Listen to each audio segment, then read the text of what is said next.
Oh yeah, oh yeah, yeah. Hello, hello, hello, everybody. Sorry we're getting started just a little bit late. We're trying to find one thing to tie in one of these theories, and of course that was gonna happen. Oh, couldn't go 2 for 2. Had to get it in. Had to get it in. That's how we start. It's just what we do. Getting it in. What's up? We're going to be talking about Westworld today. We're going to be going in deep about the reunion, Westworld 2, Season 2, Episode 2. It's already getting good. It's already showing us all kinds of things, so we're going to be diving deep down the rabbit hole. A couple guys going down that hole with me are going to be two of my favorites on the internet. Come on in and let us know about it. What's up, BBM? How you feeling today? I'm feeling great. Let's just go down this rabbit hole of Episode 2 of Westworld. Gonna be fun and definitely gonna be doing that. The other one going on this great trek with us is gonna be my man Andy. Snafu, how you doing today? I'm great, and I'm excited to go into some tinfoil here. We got a lot of stuff to build theories on from this episode and to tie in from the last episode, so I'm pretty excited about that. Thanks for having me. Always a pleasure to have both of you on, and you know how we do. One fam getting it in, and we are going to do just like we did last year and figure this whole thing out before they even show us the answer in the last couple episodes. So let's get into it. And when we get into it, it seems like a lot of these episodes open up with Arnold and Dolores talking. Is there something to that, how they keep opening these episodes with these two talking to each other? Well, that was Arnold in Episode 1, and they're just trolling us with another Bernard, but you're kind of seeing like hints of it. It's pretty much going to be like every episode is going to be, Arnold and Dolores. And didn't they say something specific about how they interact weird when they're together? Like didn't Ford say he specifically kept those two apart because when they interacted together, something weird happened? Andy? Yeah. Oh, yeah. And there's something specific to that. He says you have a weird effect on each other. It's not if it was only one way, like it makes sense for Bernard to have a weird effect on Dolores because she had such a close relationship to Arnold. But there should be no reason that she would have that weird effect on Bernard. So it very well could be that like Bernard is taking over, like was built in a way to take over for what Arnold was doing, and they still had those kind of meetings in that way. So you think Arnold was basically already battling Ford and trying to find a way to get him out and even have Bernard take over in his stead over Ford? Yeah, I think Ford might have had that, been planning on that from the start, but we don't know. It's risky at first because really Arnold built everything, right? He's the one that made all the AI and stuff. But once it got so advanced, and he saw like where we're at now, Bernard is actually creating new stuff. So a host is actually evolving other hosts, like their programming and shit. So once it becomes advanced enough that you could create a host that can improve on other hosts, you don't really need the guy that created the AI anymore. So he might have been planning that from the beginning. Just a way to live on forever and keep his own legacy. That's pretty tight. There's a lot of truth, and they keep talking about, they made a special point about how Dolores kept saying, have you ever seen such splendor? And then William says that at the very end before she can even get it out. And Arnold was talking about, how Dolores and his son, how they always see things so purely. And, there's a lot of truth to that. Like, I live here in Washington, and, there's like everywhere you look, there's these huge mountainscapes. And it's amazing when you first come here. But now after living here for so long, it's like I don't even notice it. But then when I have friends come stay with me from like out of state, that's like the only thing they can talk about. Every time they get on the road, they're like, geez, everywhere you go, every direction you look, it's like a postcard, basically. I mean, just these huge mountainscapes. So what do you think they're trying to tell you? Do you think there is like a little secret message with that or something they're trying to tell us about how, what splendor and, why is it such a big deal? Like when she looks out, like looking at it with these new eyes, like what are they trying to tell us with that? Well, if it is a secret message, I'm guessing that's the new with these violent delights, violent ends. I'm guessing that could be like the new thing for this season. That's what I'm getting at. That could be their new saying. That's what's the very end. That's going to be the main meaning of it. Mm-hmm. Then she's gonna like shoot Bernard. Early prediction. She's going to take him out. What do you think, Andy? I think it probably speaks more to humanity as a whole, to where we don't appreciate what we have anymore. And it also goes to the mentality of William right now. Like, he has spent so much time in Westworld. He's like, it's nothing to him anymore. And he's going to find something new, like that. His creation of the game is, or his wanting to find the maze was a whole thing about, he was bored with how Westworld is, and he wanted something new because he lost that splendor, you know? Exactly. And looking at the splendor of life, yeah. And humanity is not real. Like, we don't see the beauty in our own world anymore, but now there's these new beings that do, and they want that. So I think that probably speaks to that a bit. JD's guessing it's a message, and OTDA is wondering if it's hinting at a glitch or a message. I like the glitch thing because that's kind of like at the beginning. BBM, do you think when Bernard Arnold, we'll call him Bernard right now, do you think when he was talking and Ford came in and said, we need her, and they said, go with the other girl, she's not ready yet, do you believe Dolores really wasn't ready, or was Arnold just playing favorites and wanted to take her, already had plans like to take her to his house? Like, I think she originally was ready, because, you know, Bernard kept having these meetings with Dolores, and then her consciousness began to awaken. I think that's where the problem began. And then suddenly she began to like keep on saying that phrase twice. Then he's like, oh yeah, maybe we should get you going. I think that's how it was, in my view. What do you think about that, Andy? I think that he's being truthful that she's really not ready, but she's not ready for a different reason. Like, she's more advanced than the other hosts, and he is trying to bring her to life, and that's like she's not ready because she's not alive yet. And he is playing favorites because he's doing something special with her. He's trying to make something out of her, rather make her learn instead of, or like become alive, have her own thoughts, rather than improvising with pre-programmed stuff, which is what they want to do. He wanted her to experience for herself instead of just being programmed. He wanted her to actually experience it. Yeah, and I think that she's programmed to see things like with such splendor or whatever, and so he got a little frustrated that she said that again, because he's trying to bring her to life and let her come up with her own things, her own thoughts, but she reverts back to one of the things she was programmed to say. So he's probably, that's why he was like, all right, I think it's time to go, because, you know, that was a little bit of disappointment that she couldn't come up with, improvise something on her own, or have her own thought about it. I like that. BBM, why do you think Arnold took her to his house? That I have no idea. Again, I just go back to saying, like, oh, since she's like my favorite, why not show her into my house? But also like see how like she would interact with the environment and so, because like it looks like all the host was in that building are supposed to be just that building and not even like venture out. But he actually took her out into the outside world, literally, you know, and could be some consequences to that, because as we see later on, she remembers everything. So I don't know.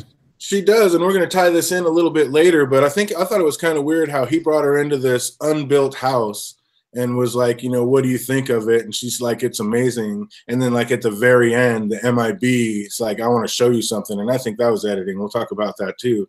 But at the end, when he's in his house, he's like, I want to show you something. And then they cut it and they're back in the park. And he just basically shows them the same thing, just this big empty nothing that's just starting to be built. And then he says, have you ever seen such splendor? So I thought that was kind of a weird tie-in how they did that. Like I said, it brought her both places, bringing her into an unbuilt place, but yet she was able to see it. What do you think about that? That, or maybe this whole time you literally was falling in love with Dolores and just bringing out the subconsciousness out of her, making her actually real. Because the way how the wife was like, hey, my wife said, like, I kind of like work in my, live at my, job and stuff. So it's like, maybe all this time you just really want to get with Dolores. Oh, absolutely. Wouldn't you? Did you see how good she looked in that little black dress? I mean, come on now. Angela looks better in my opinion, though, but that's a whole different conversation. Hey, absolutely, absolutely. But when she had the hair pulled, it didn't even look like Dolores to me. When she had the hair pulled back and the makeup and the black dress, I was like, in their own world, I was like, is that even that actress? That was crazy. I thought that whole thing was weird. It kind of seemed like it was weird that he was talking about he was bringing his family closer to his work, and that had me questioning, well, where is this city at? And like you said, that whole thing where he wanted to show her something and he said, have you ever seen such splendor? If that is a Bernard and not Arnold, maybe this is like a future world. Like they aren't actually in a real city. They're in a park that you can live in where, you're in a real world environment. Like, it's wouldn't you like to live in a world like it's like a regular world, except you have all modern conveniences, but you still have all your hosts, and it'd be just like playing Grand Theft Auto or something, or even just a city that you lived in where basically everybody that worked there, if you're rich enough and you don't have to work, you could just live in this city where there's no real people, like there's no real crime, you don't have to worry about anything, and you can still like sleep with all the hosts. It's like living in Westworld, but it's maybe future world. I don't know. Well, that was going to be obviously I was going to wait till the end for that one, but I mean, hey, why not? We can jump into that right now. Like I was saying, like I just said, when William and Dolores were at his house and he's like, I want to show you something, and then it pans and it shows those two in the park and it's showing him something. That's two split timelines, obviously, because one's at night at his house and one's in the daytime out in the park. So even if it was the next day or what, I mean, it could be the next day, but I don't think it was. I think that's two totally split timelines. And I think they showed that way because when they showed, I believe it was Arnold, or it was Arnold and Dolores that were talking in the very beginning, and Ford came in and said, is she ready? And she's like, I'm not ready. Go with the other girl. And Arnold said, I want to show you something. And then it pans. I think that's a cut.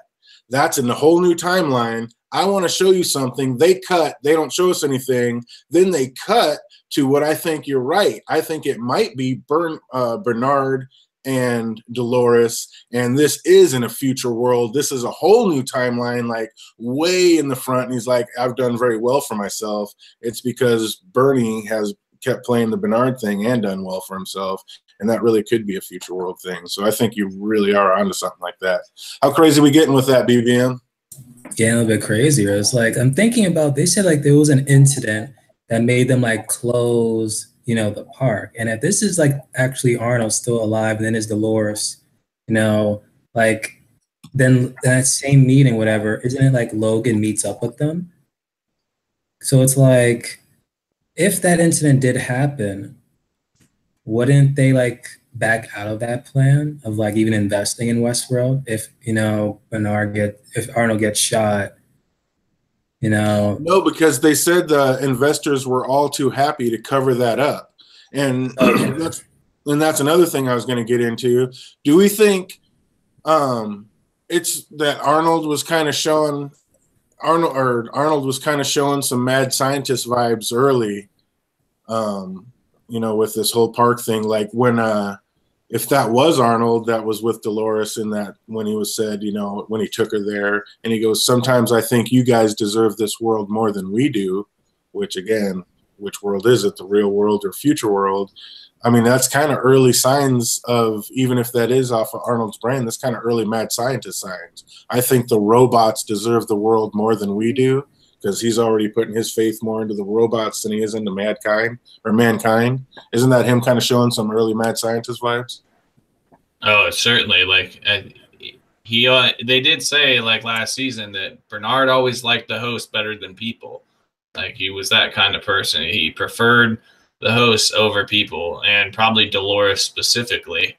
And to what BBM was saying, there was so how it's viewed is the son, I forget his name, obviously, but he invested 60 million into Westworld. That was his contribution initially. Then and just to let everybody know, the son's name is Logan. He's talking about Logan. He invests 60 million into it after that meeting where everybody's host, and he was like so amazed with it. And then the incident, I believe, happens after that.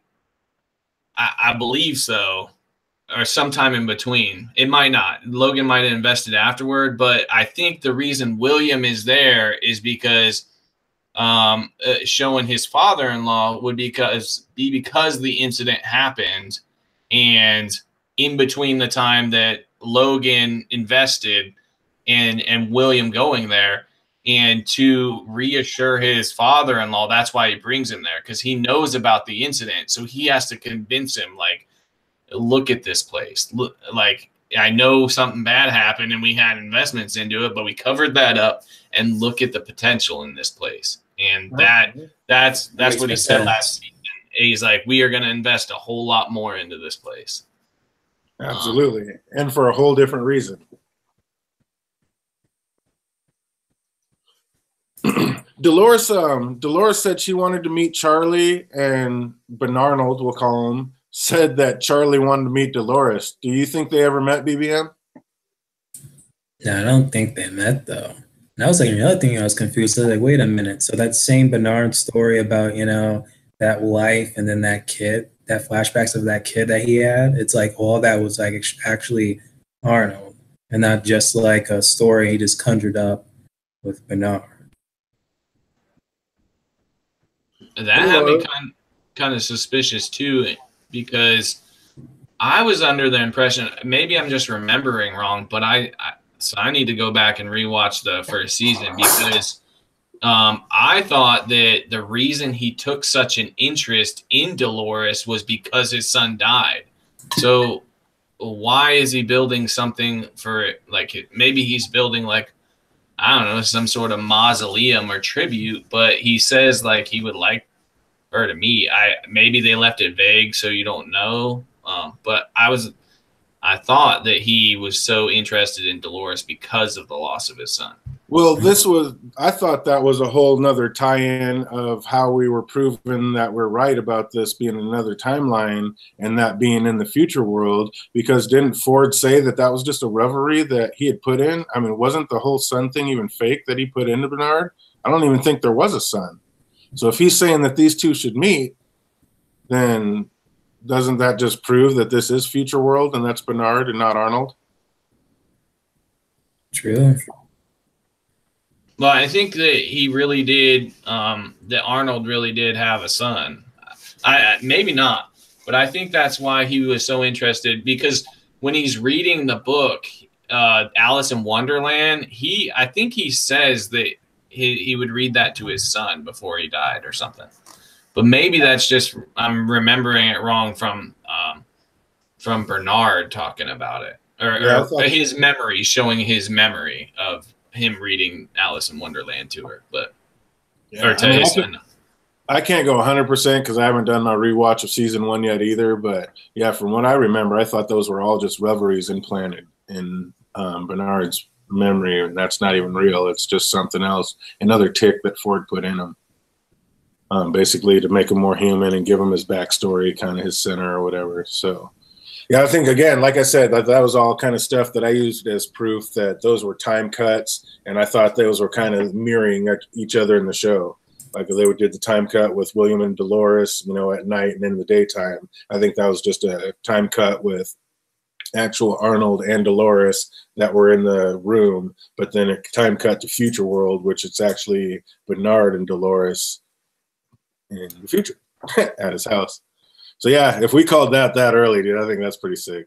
And to support this, what took us so long to get on is we were trying to find this specific scene where Ford is explaining to Bernard why he cleans his glasses. And I believe it's after he kills Elsie. So it'll be in episode 8, probably at the beginning, where he tells him that he programmed in there for Bernard to always clean his glasses because it makes him look more distinguished or dignified or something. And if that's the case, if he does say that, then in the scene where Bernard is showing Dolores the house, he takes his glasses off and starts to clean them. So that would point to him being actually Bernard in that scene and not Arnold.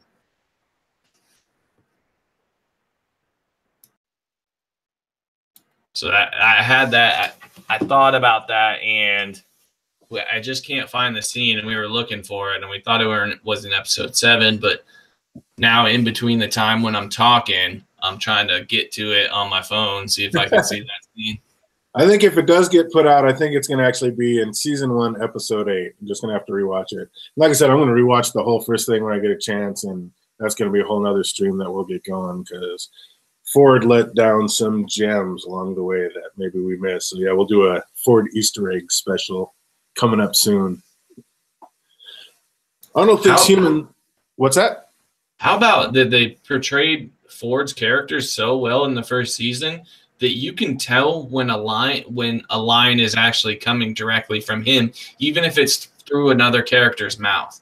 Like the whole elephant going around the post, you know that's something Ford wrote in there because you know his character so well. And like maybe he told that story before, and maybe that's just my mind connecting like how he spoke in the way that he told stories and stuff, that I immediately knew that was Ford saying that through this host. So he knew that William would get there, or the Man in Black. So we'll just call him Man in Black because then you know the timeline. So he knew that Man in Black was going to go to that point and meet Alonzo, and that's why he put that line in there, because it fits exactly how Ford speaks. And I knew immediately that was something Ford wrote in there for the Man in Black. Yeah, he's a genius. Yeah, we're gonna get to that. It's incredible how he played out the storyline and how he knew to do it, how he knew where to put the people and where they'd end up before they even got there. I mean, it's his park, like you said, and they're gods. They know everything. What about that poor worker that said he was going on his 13 hours in this shift? He's like, where's his backup? I mean, is this just the epitome of terrible timing for this poor bastard? Yeah, he has some bad luck too. I mean, depends on how you see it. Like, he's got bad luck and good luck, but here's the thing that you know, that this guy shows you something about like your two main host characters in Dolores and Maeve, that Maeve has more power than Dolores, even though Ford left it open that Dolores could do whatever she wanted. I question on whether he gave her his clearance to do anything that he could do with the host, but clearly he did not, because Maeve can bring hosts back to life on her own. She doesn't need a computer to do it now. Like, she can do it herself, where Dolores clearly cannot, because she needed that guy to do it for her. So absolutely, that tells you something about their characters, which goes on later when we talk about the meeting. I'll bring that. Remind me about the Teddy thing, and I'll not only just bring it like goes back to life. Like, in essence, like Maeve can like leave the park, why you want to be destroyed or anything, as opposed to Dolores. So she just steps out there, kaboom, because it still has that chip in her. So if they really want to play it smart, they might as well just allow Dolores to just simply just walk out and her mission. Exactly. And that's just one more thing why I believe that Maeve is the one that's awake and Dolores is not. I don't believe Dolores is awake. I believe Dolores is 100% still on Ford's loop. I believe Maeve is the only woke host in the park. What do you guys think about that? Who's the only woke one? Maeve. Maeve? Maeve is the only woke host in the park, in my opinion. I think Dolores is the only woke one. Maeve, well, you saw that Maeve, even up till the end, was just following her programming, exactly everything that she would do to get on the train. Right, exactly. But the fact is, she's the only one that did that loop, and the train she was supposed to get out, and I think she's the one that was supposed to be able to get out of the park, and maybe Ford had information on her, and that's the host that was supposed to be delivered. But I think right then, Maeve broke her loop, made her own conscious decision, and got back up off of that train to go find her daughter. And in that breaking the loop and making her own conscious decision is when she became awoke. I think Dolores is still on Ford's loop. What do you think? I don't think. Or go ahead. I think, because I don't know if it was like the executives or someone said that the only fully sentient person there that's actually awoken is Maeve. Like Dolores, she's almost there, but not quite there. Excuse me, not quite there yet. No, Dolores, we see that Ford left her to make her own decision what she wanted to do, in the same way that he let Maeve do that at the end. But Dolores is the guy. Dolores is the elephant that pulled against the stake, whereas Maeve didn't pull against the stake, but Dolores did. She went against her programming and went like she killed Ford and Maeve. But why do you think that's going against her programming? Well, why do you not think Ford program? Well, I think Ford programming. Rebelling. He let her make her own stuff. Like she's the one that kept going like on this path, right? To find William or to remember William, do the maze. She has reflected inward and done the maze. Now I think Maeve is getting there, and it's a similar situation to where she was supposed to get on the train and make her decision, but she didn't leave, and she went to find her daughter, and that is the proverbial stake that is keeping her in the park. Like she won't pull against that, whereas Dolores is like, fuck the masters, you know. As usual, we have a completely sideways different take. And even then, it's like, isn't like Dolores said herself, it's like she, as opposed to like Maeve, who had this story, her storylines in her mind and her memories and her reveries and stuff, but then she decided to make her own decision. Like, okay, I'm gonna look for my daughter. But with Dolores is still a bit different. Like Dolores isn't like her own person. So, like she still has like the memories and storylines of the farm girl Dolores, as well as Wyatt. And she says she's still like making her own Dolores, you know, her own persona. So I think once she actually makes that Dolores persona who she truly is, then she's like fully awakened. That's how I look at it. But that's what she's doing now. Like that is what she's doing. She's the perfect analogy for human, really, closest to human, because she has the duality. Like she has this innocent person that she's supposed to be, but she also has Wyatt, and we all have that, where, you know, we want to do the right thing, but we also have something in us telling us to do the wrong thing, and you choose between these two things in certain situations. Like you're at a red light that's not turning green in the middle of the night. Do you keep waiting, or like you want to do the right thing and not run the red light, but how long do you sit there? Like it's one of those situations. You know it's the wrong thing, and you have that thing inside you that's like, fuck the red light because this is stupid. Like it doesn't make any sense. Or you have like, I should still follow the law even because it's the law. So we have, now that's an oversimplified example, but we all have that inside us where it's like a, you know, the devil and the angel on your shoulder. And Dolores has that. She has that. And I think that's an important part to humanity. Does she have that? Yes, is she just railing on the devil's side? Like, I mean, it seems like Dolores is on a 100% revenge plot line, and that's why Teddy's kind of feeling like he's having second thoughts, because he doesn't really like in the direction that she's going, because it just seems like she just wants to kill everybody.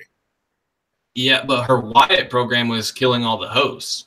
And so she's going in, she was supposed to kill the host and Arnold. That was her programming then. It's not to kill all the humans. She still has to fight that real, like, don't kill people. And now she's saving hosts. Now, certainly she's killing hosts as well. So she still has that in her, but she is making a choice between these two decisions. She gets to pick and choose which part of her past or her programming, like her brain, she's choosing which one she wants to follow through with. What do you think about that, BBM? I still kind of agree with JD. And again, from what I said earlier, it's like it's one more step that, you know, Dolores has to take for her to like truly be awakened, like just like Maeve. You know, she's not a Jedi just yet, and you know it, Andy. You know, she may be able to use the Force and stuff, but it's still something there. It's still something there. But how is Maeve awake? Can you explain? She's made one decision. Like, she decided to get off the train, but we don't even know, like, that everything up until that point was everything she did was exactly, you could see it written on that tablet, exactly what she was going to do, but it was cut off at the bottom. So you don't know what she was supposed to do at the bottom. So it could very well be that she is still doing exactly what she's supposed to do.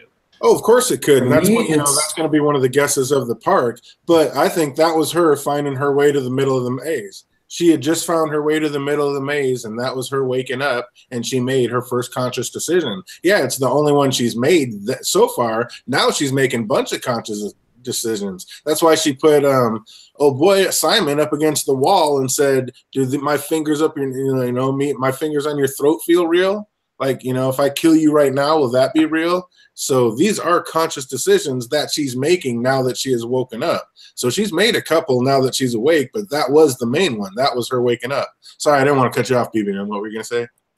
True. And also it's like with Maeve, it's just that one thing, because that's like Maeve and her journey. As with Dolores, it's much bigger with Dolores, because one, it's with her and whatever Bernard was doing with her, plus with all of her memories that she has had with all of her past lives. Remember, like, she was like the original, so it's more stuff that she has to go through as opposed to Maeve. But how they describe like sentience in this thing is having your inner monologue. We've seen her awake. We don't see Maeve's thoughts. We actually see the point where Dolores is, do you know who the voice inside your head is? And it's like talking, and then the voice changes and it's her voice. And that's like when you think inside your head, you're thinking in your own voice. And it's like, you hear your thoughts as your brain telling you what to do, right? Like as a voice almost telling you what to do. And that's how they see sentience. And we've actually seen that with Dolores. So to say that she's not alive is crazy to me. Now, I'm not saying that Maeve definitely is not, but you have more evidence that Dolores is, and we have evidence that everything up until the very end of season 1 was all programmed exactly what to do. And how she went with, what was this, Sizemore or whatever, she said, "Does this feel real to you?" Like, she's still going off stuff she's programmed even in that time when she tells him that she's going to cut off his favorite organ and shove it down his throat. He says, "I wrote that line for you." So she's still using her pre-programmed lines. Now, that's not to say that she's just not drawing that from somewhere and choosing to use that line at that time, but we can still see she's using programming. Whereas Dolores is saying, like, she recognizes that doesn't look like anything to me. She learned sarcasm and shit to use against the fucking people that she was hanging. Like, "Hey, can't you see we're sorry?" They only have the vocabulary that they've used before. That's all they know. So of course she's drawing off stuff that she says. She only has a limited vocabulary of what she's used before. She hasn't gone to school or learned any new words, so of course she's going to be drawing off the words that she said before. But I mean, I think everything on there is like 50-50. It could literally be going either way. I think they're dropping hints on both sides, keeping it very gray to keep us guessing and arguing like we're doing now. I don't know, like, Annie's getting me a little bit convinced now with the whole.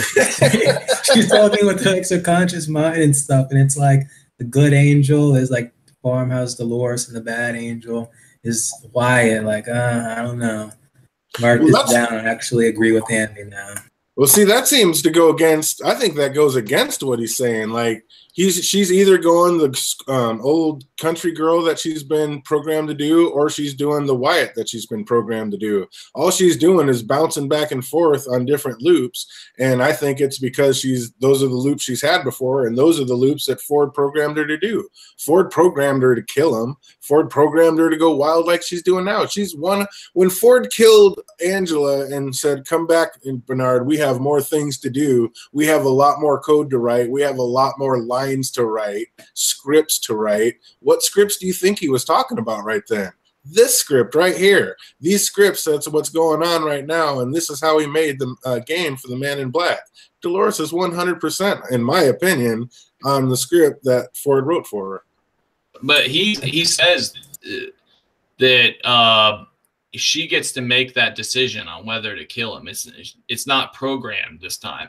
He says he says that you were forced to kill Arnold, but this time you get to choose. Like, he gave her a red pill, blue pill moment. He's like, you get to choose like whether you break your loop. And her pre-programming that we're talking about, like where you're switching back between Wyatt and Dolores, is she gets to choose which personality she draws from. Like that's the thing. So she can reflect in, I have Wyatt and I have Dolores, and who am I going to be? I'm going to be somebody in between that. So she recognizes who she is, what she's programmed to be, and she is changing it. She's evolving that. But that's just it. If she's really evolving, wouldn't she just kind of make the perfect blend between the two and make a conscious decision every time? Like, you're good, you're bad, you deserve to die, you don't, you didn't do anything wrong. She's not. She's just on a revenge killing mission. She's just on a loop trying to scare the hell, take out people, because Ford wants the board dead because we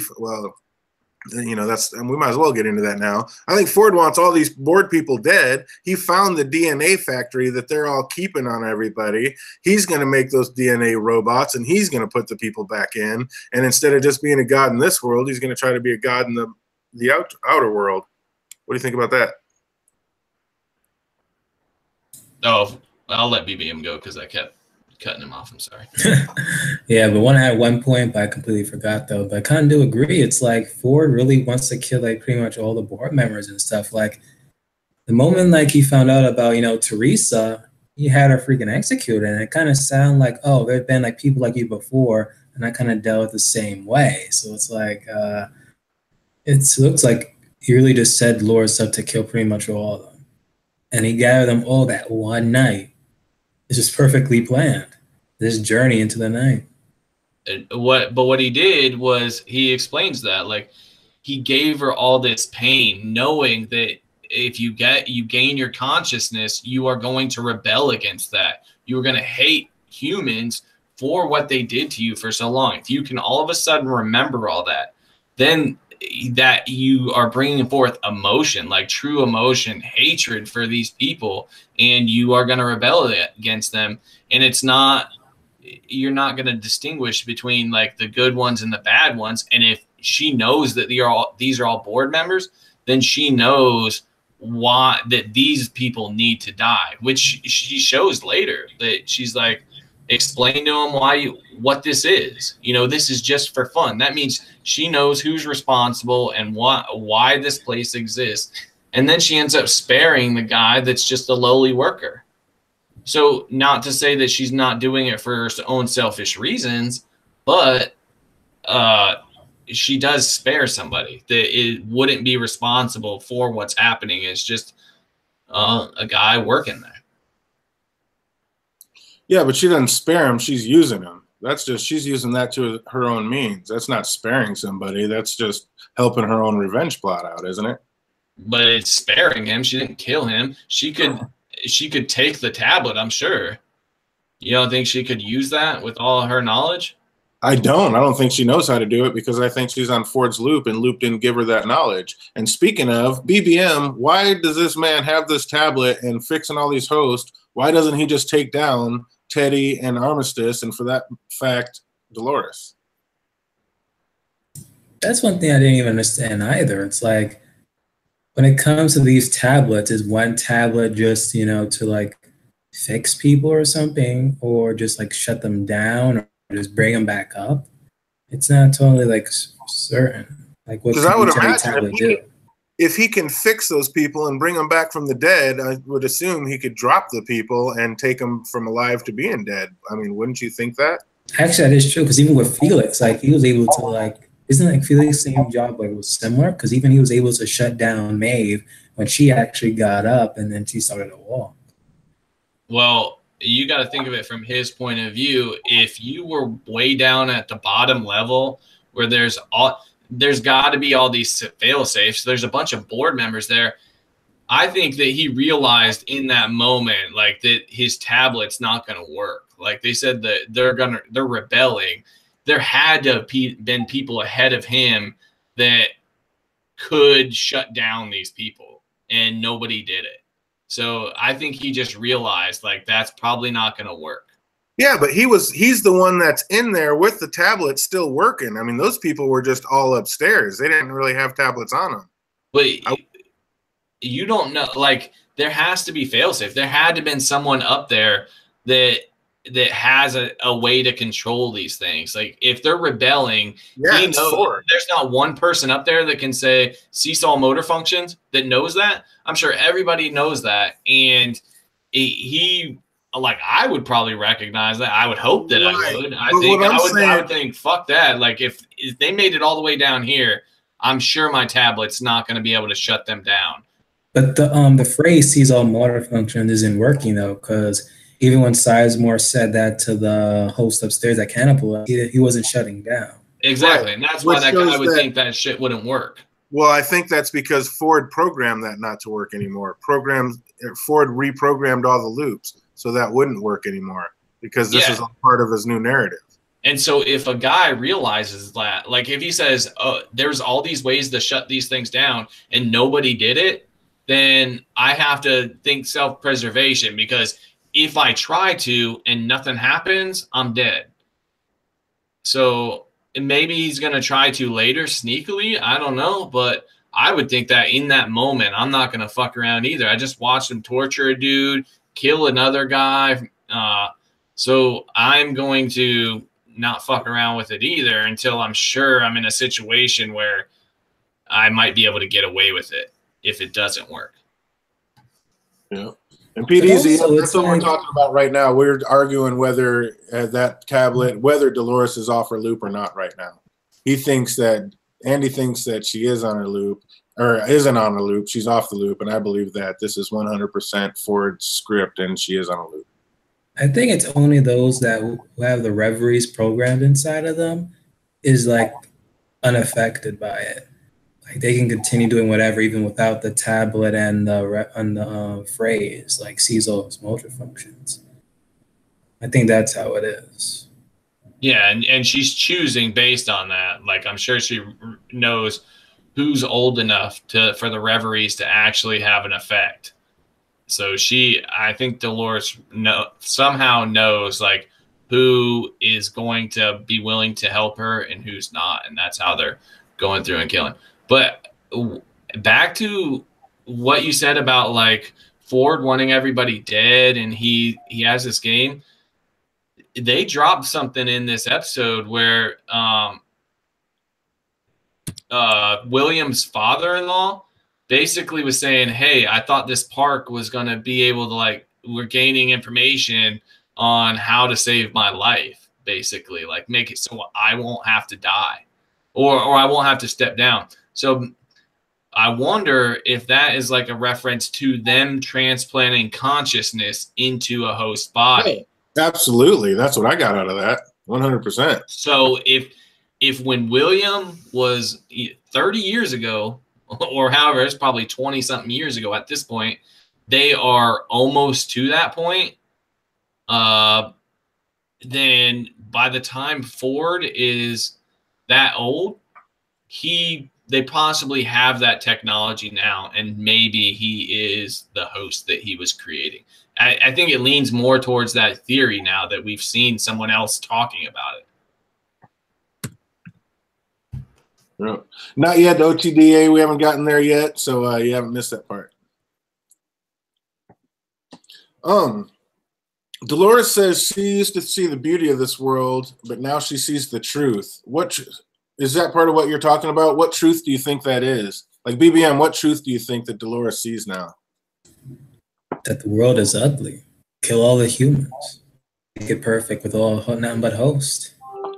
But seriously, it's like whatever, because now she sees the world is like, because before in the beginning where she first saw the earth, she thought again it was just beautiful and splendid, but now she sees like what reality truly is. So now she just wants to like kill everyone at this point. Either everyone or just people who are just like involved with Westworld and the other parks. Because it would just be like injustice for her just to kill all humans at this point. Doesn't it seem like that's what she's doing, is just killing all humans at this point? Yeah, that we've seen so far is just like board members and guests. You have to think about it from her perspective too. For all she knows, she saw William when he was a nice guy, right? And she thought he was the best guy. Now he is the man in black, and like in her mind, the embodiment of pure evil. And so she is going to see it as like everybody she meets is basically evil deep down, and humanity as a whole is evil, even if they pretend that they're not.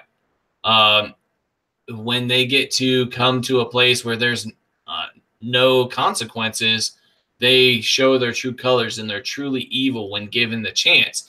And so I think she recognizes that, and that's why she wants to like wipe out humanity, because she believes they're never going to be safe as long as humans exist.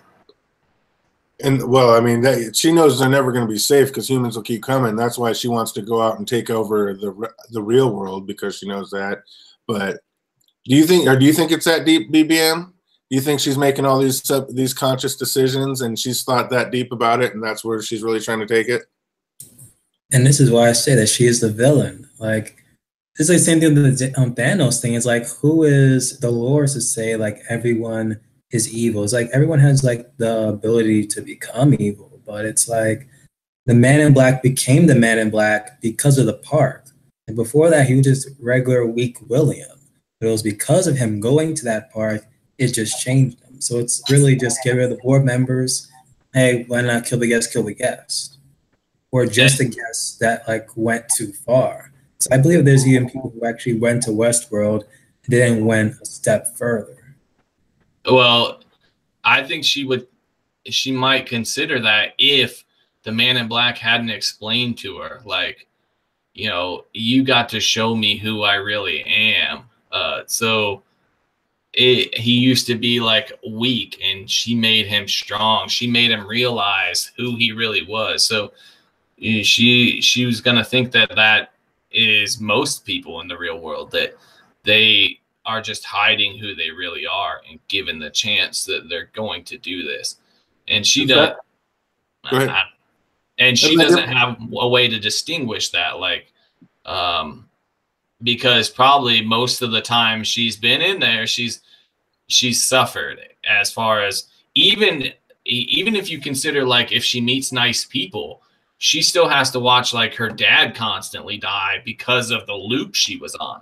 So she's constantly going through pain, whether or not like a nice guy comes along.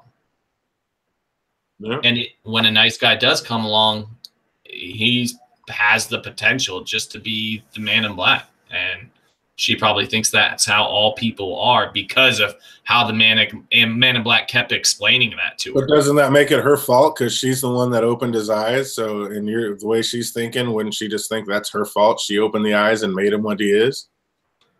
Oh, well, we get to see more of him explaining to her that she's just a machine or a mirror. And so she is, if you look at it from her perspective, she lost William because he realized she's just a machine. But the only real reason that happened is because she went back to her old, like her original loop. And when he saw her again, she didn't recognize him. And that's what like really broke him at the end, like made him realize like, yeah, he was getting more evil anyway, but it really broke him at the end that like she didn't recognize him. But what about, like Pete Easy says, she killed a host too, like the Ghost Nation host. She's not just killing humans, she's killing the host. Well, yeah, because she recognizes who is going. I think she realizes that certain hosts will be able to be turned against her. How is she knowing that? Well, because of the reveries. She knows the older host that it got explained to her by Ford that they needed pain and they needed to gain their humanity. They needed to go through this and to see what they're up against. And it only fucked with like the old host, the reveries did. So those hosts that have been through all that and like get awakened, when Ford put that programming in there, she can now remember all the hosts that she went through all that stuff with, or that was there for all the old stuff. And the other hosts that aren't in those situations, she knows that they're just going off their programming. So if they get reprogrammed, then they can fight against her. And that's just a ready-made army for the humans. It's still fuzzy though. Like, I don't know. Because again, she's killing also Ghost Nation. So it's like, it's picking and choosing here. Even with older hosts, it's like, does that include with Clementine? Does it also include, like, again, the Ghost Nation member we saw at the party? He was there, and he could have been awoken. I'm not sure. Was that the same host that they actually scalped in episode 1? Not sure. Yeah, I'm not sure if that was the same host or not. Well, I think if Ford is planning for a rebellion to happen, there's probably a way for her to know who is going to, like, she can probably recognize who the people that through their communication based on, like, you know, how they can talk to keep their loops in sync. Right. But doesn't that just prove that once again she's running and doing what Ford wants her to do and what Ford programmed her to do? No, not necessarily. I mean, it could, but it doesn't necessarily mean that if they're trading information, she would know, like, who the people, like, they could trade that information, like, closer to being awake, like the people that the reveries are affecting. He could program that in there so that they can, who he put those reveries in, which he would have the information on the host that break their loops most often. And if he puts the reveries in there, then in those hosts, then they can communicate that he would be able to say, this is a host that has it, this is a host that has it, this is a host that has it. So Dolores would be able to recognize that. That's just a possibility. Like, they would be able to get vital information off hosts that are close by them. Definitely, and we don't know how that interacts, so I mean that's definitely a possibility. BBM, do you feel bad for the board members? I don't know. At one point, I'm like, some must be evil, some must be good. But it's like, again, we're investing in Westworld just for like secrets and stuff from other people that were from the guests. So they're pretty much corrupt. And then it's like with William's stepfather, it's like he was just really into it so we can just, somehow remain alive, conscious mind into like a host. So it's like all of them are just there for their secret agenda. You agree with that, Andy? Yeah, I think that they're pretty terrible people. Now, do you deserve like a death penalty for that? Like, I feel bad for them in the way that the hosts are treating it as if like, oh, you caused us all this pain. But like I said before, we're people, and it's like if I crash my drone, it's not like I feel bad for the drone. It's a machine, and that's how you see it. It's just a well-programmed machine to host. So I don't think they realized that these things are really close to being alive. They can feel the pain and they suffer and that stuff. I think that they feel like they're just programmed to behave as if they suffer. But that's just it. They only feel pain that they're meant to feel. Like when Hector was only able to take all those gunshot wounds and still be walking and drinking because Maeve souped him up to Superman and could take all that pain. So the only pain they ever feel is the pain they're programmed to feel. So is that real? Well, it's as real as your pain. That's the thing is, if it's set to actually like feel pain and then you improvise a response to pain, I think it's as real as our pain, because our pain in our body is just electrical signals getting to our brain that is supposed to tell our body parts, stop doing whatever you're doing. But that's not true, because our pain, we could smash our hand and we out of commission. Those guys could chop off their wrist and just keep walking and be fine. Well, yeah. Well, we know that Maeve lowered his pain threshold. I mean, raised his pain threshold to max. That was an option on that wheel, is how much pain you feel. So that's why they were able to do it. And I don't know, if you chopped off your hand, people in like war and shit get their arms blown off and they're still able to, you know, do what they need to for a short period of time. We don't know exactly how the pain thing works, but they can suffer, especially emotionally, with obviously they're suffering once they got all their memories back. Do you agree with that, BBM, or are they truly suffering? Yeah, it was. They could suffer, but when it came to like Hector and who was it, Armistead, like the girl with the freaking snake tattoo on her face, like she may like reprogram them. Because even you can saw her, like she kept on going, and I think she could still even be alive according to that like after credit scene. And we don't even know if she is. Exactly. So do you believe that the hosts they have feelings and they feel and they're becoming more alive? Like, do you believe in that? Do you feel they actually feel that and have feelings?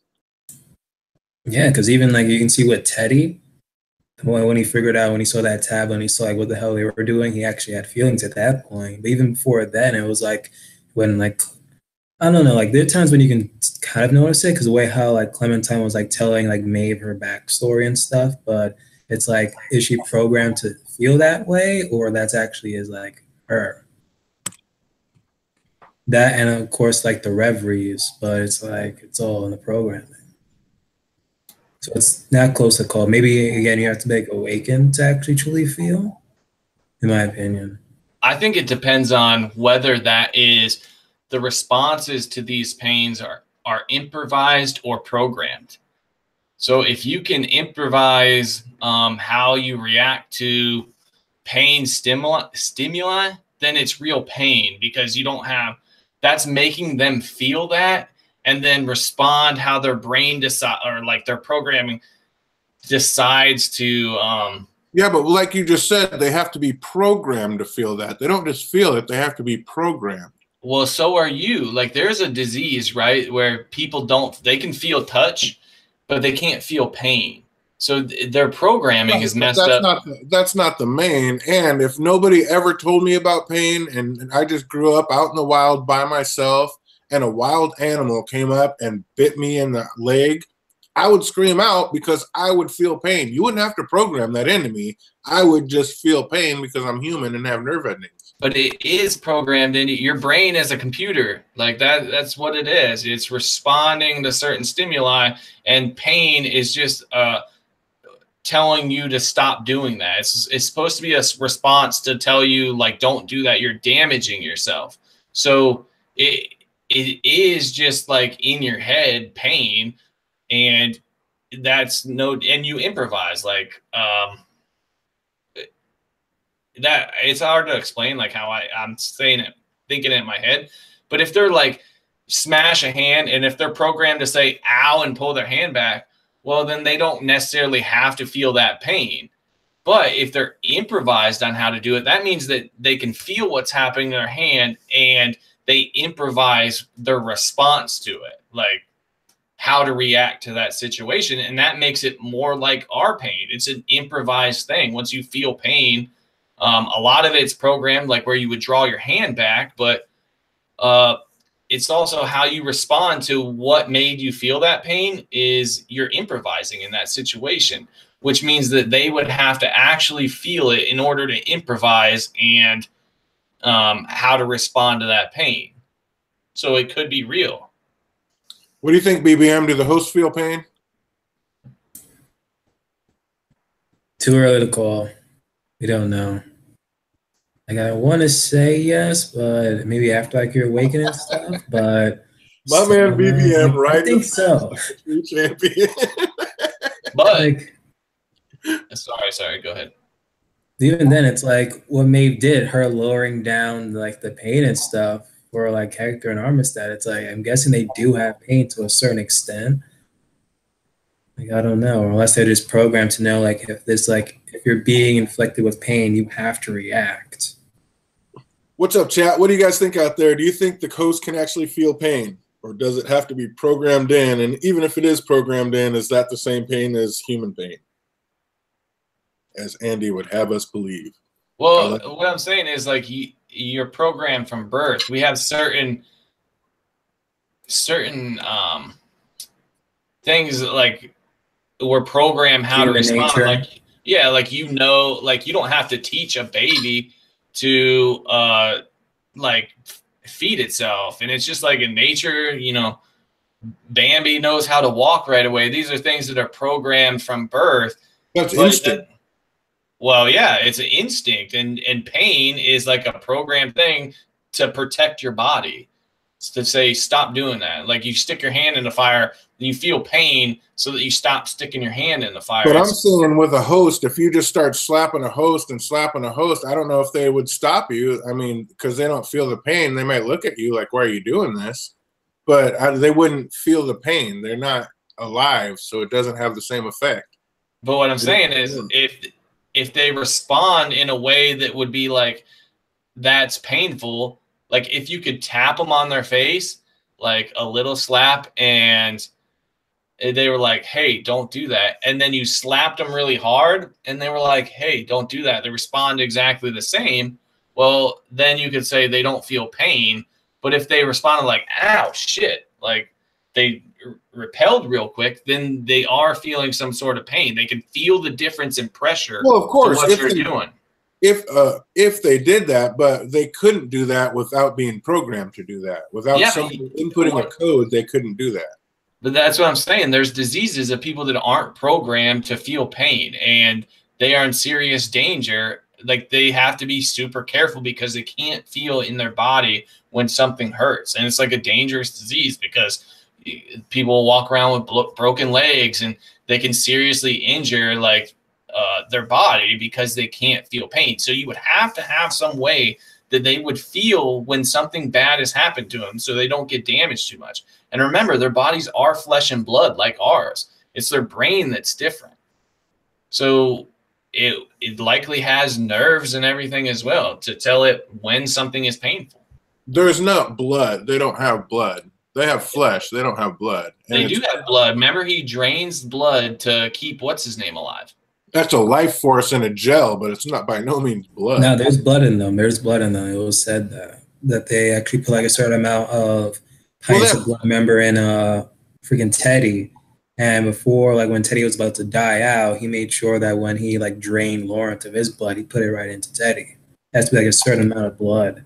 That's like, I'm not sure if it's in the older versions, but even then, it's like they always like reprogram and remodel. That's almost like a continuity thing. Maybe the old hosts have real blood and the new ones have that white milk. That is, I do remember that. That is, I don't know. Well, or do they do that as part of the loop, is kind of to show it and keep it more real, Westworld style, to make it look like that's what he needed, but the blood really doesn't matter. Well, what I think that white stuff is like stem cells. Like they're creating actual flesh. That he says that. Ford says that last season. Like they used to be. I remember when like the kid Ford pulls back his face and stuff, and he talks about how they used to be like real mechanical, and it was beautiful. It was a work of art. Mm-hmm. But now they're just flesh and blood with computer brains. He says something about that last season. Yeah.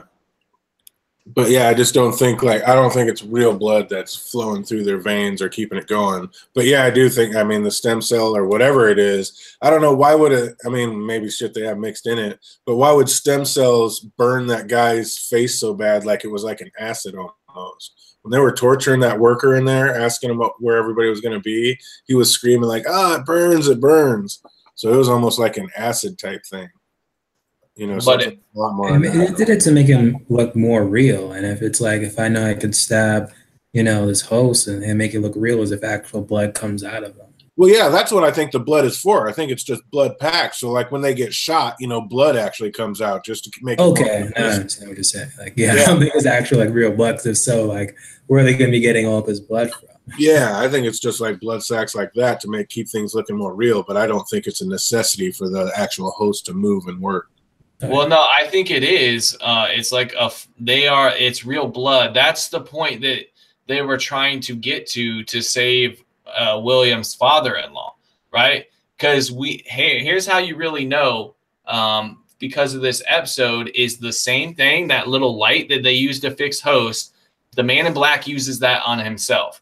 So it is the same stuff. He can repair human flesh the same way that you repair host flesh. So I think that they take blank stem cells, and then in this future, they have a way to program the stem cells to become what they need it to be. And so they could take those stem cells and create, like, you could create soft bone marrow, or you could create bone marrow, and then that's how blood is created in our bodies. So if they have bone marrow done the same way in their body as ours, with the stem cells creating those, then they are creating their own blood the same way we are. They just have that thing that can fix them, right? And then they just have to restart their heart with the computer in their head. That's the advantage they have. Better be some of them that has actual blood, and not pretty much every single one that's going to keep on dropping dead left and right. It's like, okay, we got to then refill this stuff. So it's like, well, they're refilling them. Is it poor people now? All this time, is it rich that have been surviving in this world? And it's just the poor that they just have up in like freaking cow farms? Like, I don't know. Well, you mean like to get the blood? Like, where are they getting the blood from? Yeah. It's getting created the same way the stem cell, like the whole body is created. Where are they getting all this flesh from? Like, it's fake. It's being simulated. Absolutely, I agree with that. It's real flesh. Like, they found a way to use stem cells to create it. That's what I think is happening. That's why I think the intro was so different this season. It's more like you see red. You see what I think is a virus that's going to happen. But it's showing that like this is living flesh, and Ford explicitly says it. They are flesh and blood just like us. Well, those hosts also needed to be maintained quite a bit, it seemed like, through the park, and they were always having to shut shit down and have like mechanics come in and fix the host. They're going on almost 2 weeks now, and there obviously haven't been any mechanics in there to fix anybody up. So shouldn't a bunch of hosts just start malfunctioning at this point? I don't know, maybe. They should. I mean, they kind of are in a weird way. The way they show, well, yeah, I think, like I said, I think that's all part of Ford's narrative. But yeah, it just seems like in the first season, they showed us, how they were coming in, and all the dudes with the white suits were constantly coming in and fixing things. And, you would think 2 weeks without anybody maintaining them that they'd start running out of things or start needing to be fixed or overheating or malfunctioning something. Seems like there'd be a lot more wonkiness going on in the park, unless this is all, like I was saying, part of Ford's narrative. But there would still be like wonkiness. And there would still be some kicking in, yeah. But I'm saying he might have, like we've seen in the previews or whatever. They're gonna be walking in on a whole room of Bernards, so he might have a whole bunch of Bernards strolling through, and maybe that's how he's keeping them maintained. He's got like the extra Bernards are actually running through and keeping everybody fixed up how they're supposed to be. Is that possible, BBM? I'm still in the live chat. I even know the actual answers. They're not still on the blood thing. Well, go ahead. If he's still talking about the blood, what Pete said is it's fake. It's not real blood. It doesn't have the same function. The key difference between their blood and ours would be that their brain doesn't actually need blood to function, right? Their brain can function without the blood, but likely, so that means that they could really survive without their blood, because once they die, they go to the people that fix them. And where our blood is meant to repair us and give our muscles oxygen, I think they have to get oxygen from their blood too, to their muscles, but they can actually come back to life without it, because their brain can still send signals even without it getting oxygen. So it can send signals to their muscles. So the only reason he needed to steal blood for Teddy was because Teddy's brain would it's programmed to shut off once he's out of so much blood. But if you had like a computer, you could turn it back on. That's just it. We saw when he took him and he went into the bar and he met Ford and had that little meeting. Ford just basically flicked his finger, and Teddy was wore out. He could barely walk. He's lost all his blood. They had to figure it out. They got in there. Ford basically flicked his finger, stopped everything. And then when they had their little talk, while they're having their talk, Teddy instantly was strong enough to hold back the Men in Black's knife when he went for it. And then when he left, Teddy just slammed his shot, checked his gun, was like, all right, let's go. He had never got any extra blood. He never got anything. Ford basically hit a button and Teddy was ready to be up and running again. Yeah, because his brain doesn't need it. His brain doesn't need the blood. It's meant to shut off when he runs out of a certain amount of blood. But Ford has the ability to turn it back on. He could just say, all right, turn back on. I know you don't have enough blood. Eventually, he will need to get refilled, I think. But I don't think he needs it at all. I think that just showed he can turn them back on without it. Just like when they got in this episode, when they got the Confederado guy to come back and show him where Dolores got him to show where all his people were. He was all shot to shit. And they're like, hey, we buried that guy with fucking 2 pounds of fucking Mexican lead in his belly. But now he's with you. So I understand. It's isn't that workers supposed to put new skin and stuff on him? Why did he just send him out? Well, he was still in there. He hadn't been fixed yet. He just hadn't been recouped and been refixed yet. He could have done it right then and there when he was actually bringing him back up. Well, no, that worker's a code. The worker brought him up to code, but yeah, he wasn't a fixer to clean everything. They had different sections for different people that did that. He wasn't one of the guys that I don't think made new skin and cleaned him up like that. He just did the computer part. I mean, I could be wrong, but that's the way I took all that. But yep, we do not know. We do not know.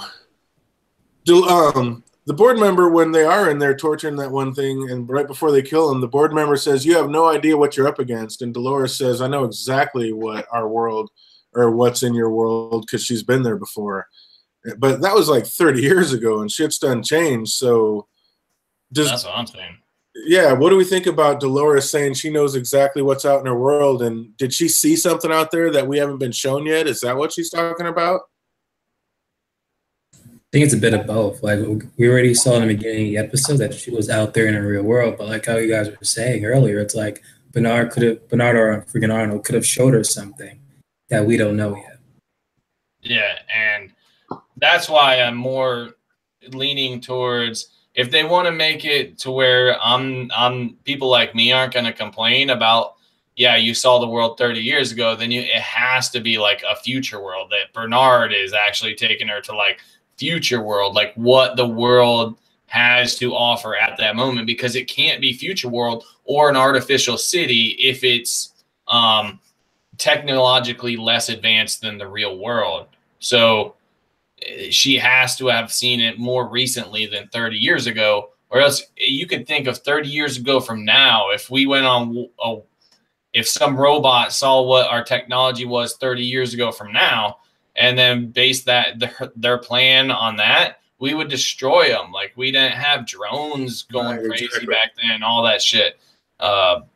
So they would be screwed. It has to be more recent. That's why I think it's like a future world, or like an artificial city where rich people live. Nice.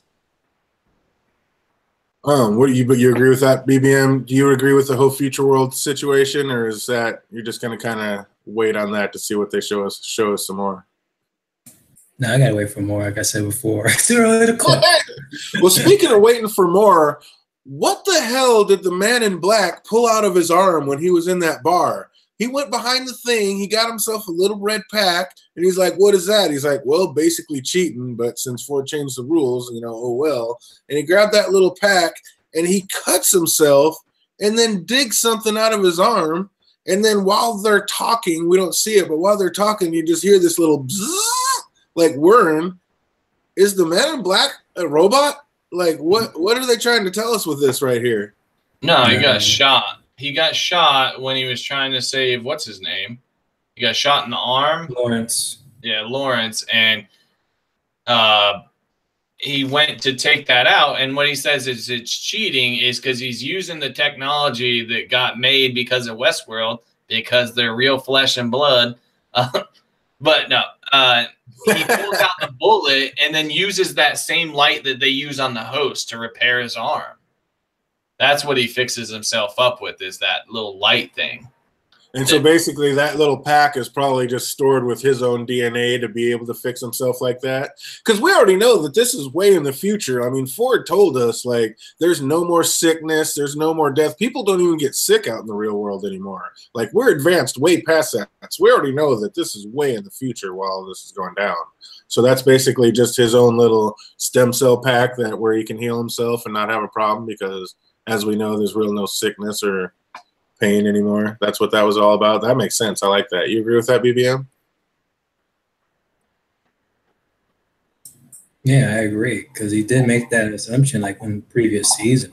Again, it's like making assumptions like, okay, is it 30 years in the past or so? But you see me into the future, because already, Arnold talked about, oh wait, I have this kid.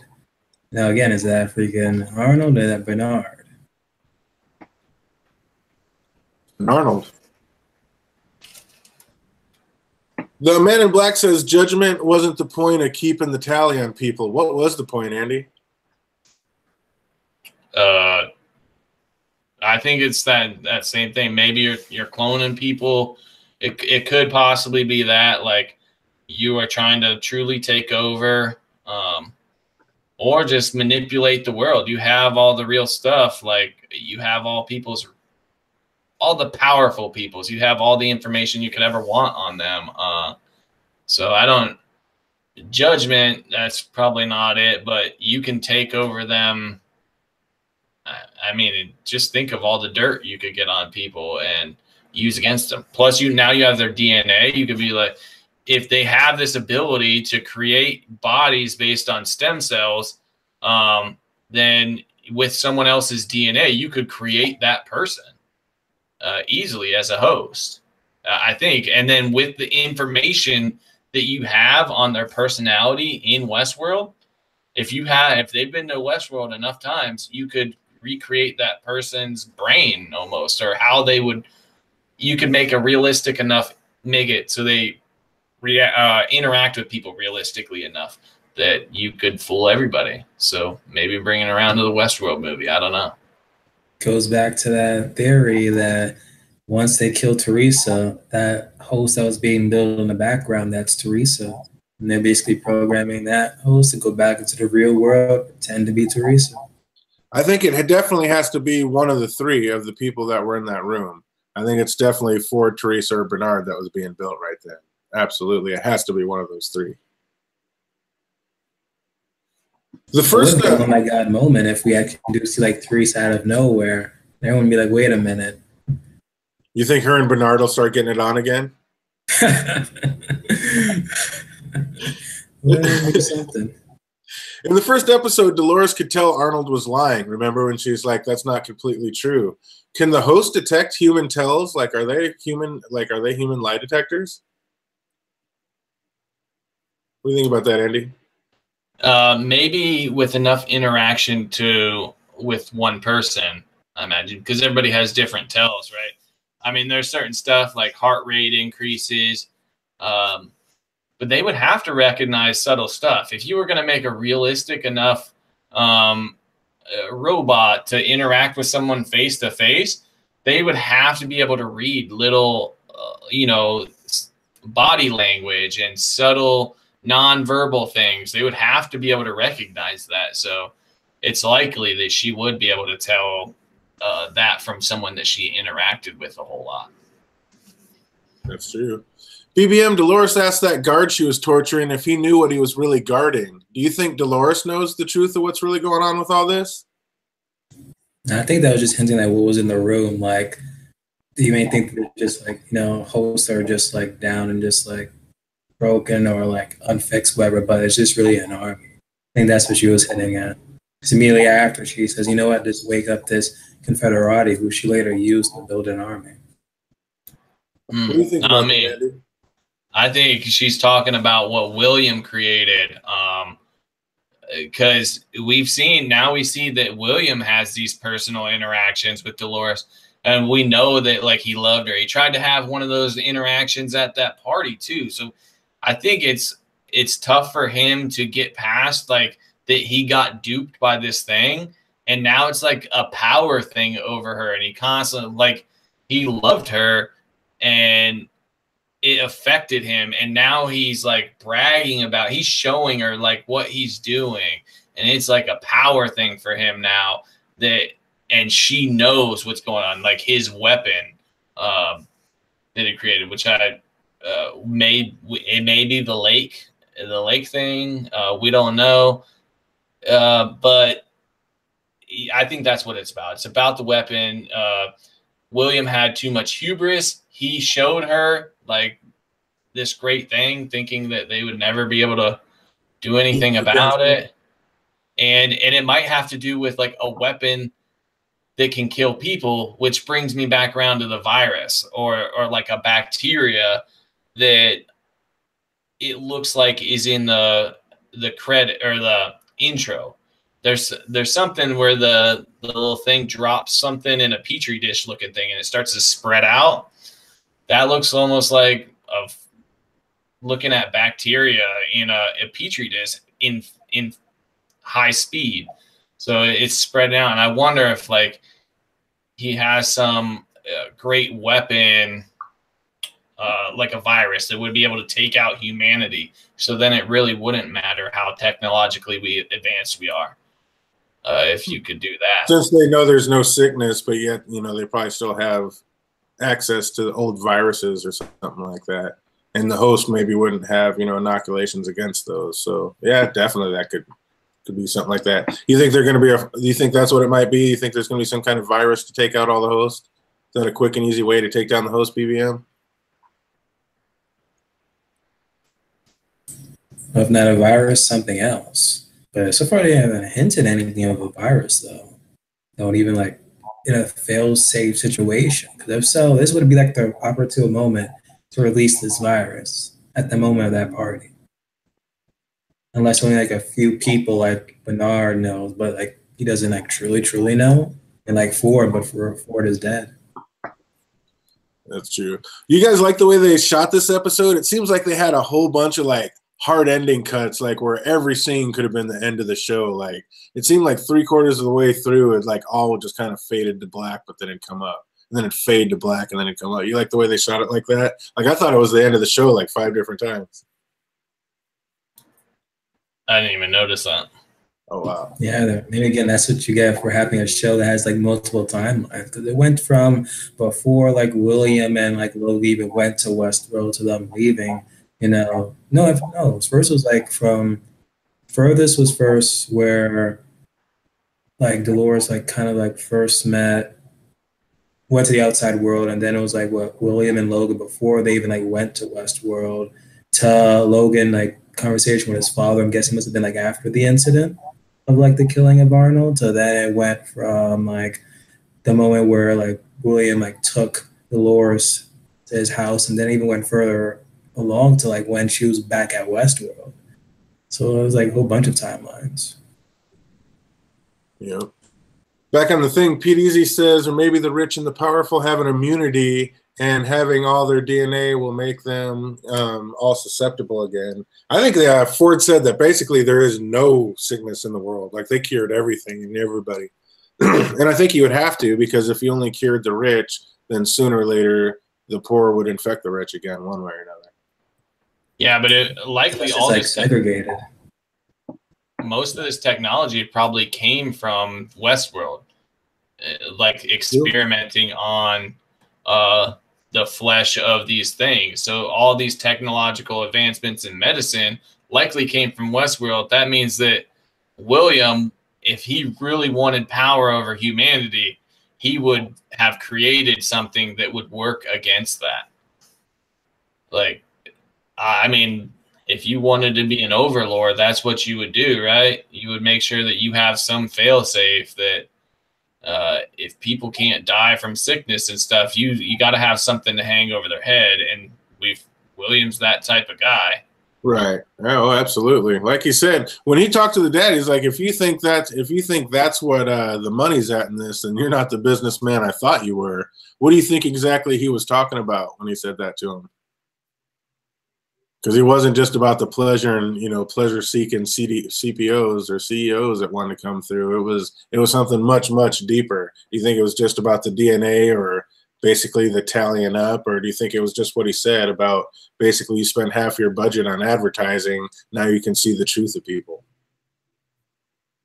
I think it's just that and then just more, because at one point it's like what, collecting DNA, secrets, knowing what people truly want. Then again, it could just be, later on when they realize, wait, we can do much more with this. And then it's like healing sickness and stuff. And after they did that, they're like, wait a minute, maybe we can do something else. So they were truly just playing God with this park. Oh, absolutely. Even like Bernard even talks about it, like they have like no idea what they can truly do with everything. So it was just foreshadowing. Think about like all the stuff. If you have people's DNA and you could compare that to like how, let's say that you had a certain number of people like that all, as soon as they like would go to Dolores's house and rape her when they got there. Now you collect their DNA and you could find out like every hereditary thing ever, just based on like constantly doing these things and then sequencing the genes and be like, hey, look, everybody that goes and rapes Dolores as soon as they meet her, they all have this gene. So then you would be able to like find people in the real world with that gene and take advantage of everybody, like people. I don't know. I think there's way more to it. Think about like all the things that are genetic, like your potential for muscle and shit. Like if you could figure out everything that's genetic and everything that's not genetic, you could like you could engineer the future, really. You could get the best genes from everybody and create like a superhumans if you could map it all out. Like maybe absolutely, that's definitely taking it to some next level heights. I like that. BBM, who do you think wins the shootout between Teddy and Hector? It was Teddy. They don't call Teddy the gunslinger for nothing. What about you, Andy? Morris kept him around for a reason, and that was it, because he's the gunslinger. I think Hector wins, just because he has Maeve on his side. So he got all his shit amped up. Like maybe Hector in the beginning, like in his loop, Teddy beats him, but Maeve cranking all his shit up to 10, he beats Teddy, I think. And I have with that quickness. Teddy give him enough bullets. He can kill Hector. Teddy bullets definitely in has a time. quickness. He is the gunslinger. He's supposed to be the best and fastest shot in the West. But again, I think I got to go with Andy on this one. I believe since Maeve has cranked him up to 10, and basically he just took on an army and has 100 bullet wounds and still walking. The fact that it doesn't matter. Just blind him. Just shoot him in the eyes. Right? But sooner or later, I think, and there you go. Maybe we shot him in the eyes, he wouldn't be able to get him. But I just think because Maeve cranked him up to a 10 that I think Hector wins that fight. But I love that. That's a great argument. Now that we're on this part of the show, do you think Maeve changed something in Teddy's programming when she talked to him? She said, do you feel free? And he kind of looked like almost a computer response. Like it was like a real quick thing, but like just a real quick twitch. And she has that power to change him now that we know that Dolores does not. Now, if she was, we don't know, likely Dolores doesn't know all the power that Maeve has. Oh, of course she doesn't. She hasn't seen any of that go down. So she wouldn't even think to have the guy look into it, like the guy with her with the tablet. Oh, except for the fact that you were saying that when hosts get close enough to each other, that basically they all, like what Bernard was saying, they all transfer information and they know what's going on. That's how you were saying Dolores could tell which hosts were going to be against her or not. But then again, if that's the case, why did she just let Maeve pass like that when Maeve wasn't with her? Well, Maeve was one of the ones that kept waking up, so I think she would recognize that she is on like that level, the potential to become alive. And maybe the confrontation was so tense, even though there's no real reason for it to be that tense at that moment, is she recognizes that Maeve is as close to her. They're as close to each other as anybody else in the park. Like they recognize that, hey, we are both on this level here where everybody else is below us. Well, it could be because when she killed that native, he said not all of us deserve to get to the Promised Land or the Green Valley. So maybe, like you're saying, she just recognized the fact that maybe Dolores or maybe Maeve does deserve it. What do you think about that, BBM? You think is that about what it is, or is it something else? So that specifically what Maeve, what the question was? Is why did Dolores let Maeve pass, basically? Is it because she knows that Maeve, because when she killed the one native, she says not all of us are, not all of us deserve to make it to the Promised Land, but she let Maeve pass. Is it because she recognizes Maeve's on her level? Is it she recognizes that Maeve isn't going to harm her? Or because obviously Maeve isn't on her side, so she's against her in a way. So why did she let her pass?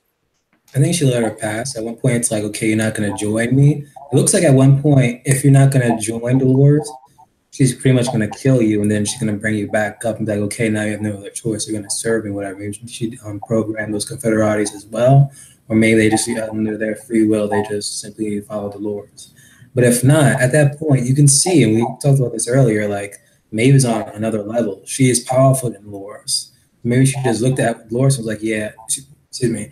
Maybe Dolores just looked at Maeve and was like, yeah, I can't kill her at this point, So maybe she just allow her to go. Maybe in hopes that at the end of her journey, when she actually, encounters her kid, maybe she might says, you know what, maybe I just go and just forget about my kid and everything else and just like join Dolores in her crusade. Because at this point, she's not in it for revenge or anything. She's just with it to get to her kid. But if she gets to her kid and she doesn't feel, again, like human or anything, she might just relapse. She might even just join Dolores.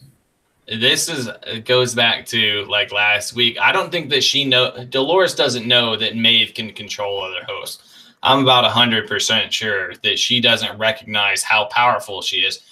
I think that when the Reveries update came out, remember they only did it to like 10% of the hosts, and then they figured out something was wrong. They tried to roll them back. So I think that's how Dolores is choosing who lives and dies, is like who has these Reverie updates.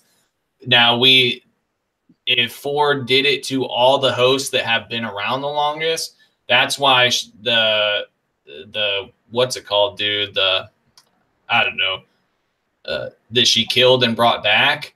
that's why she would be able to deal with him, because he was one of the people on the Reveries update. But the interesting part of that is that we see that that Maeve is going to a place that Dolores had already been, which means likely my theory that Dolores killed Maeve's daughter. I think there's a very, very high chance of that. If they're going opposite directions, she's going where Dolores has already been, it's very likely that. So you think when she gets there that the daughter won't be there because Dolores already killed her? Yeah, I'm thinking that she's going to see that Dolores killed.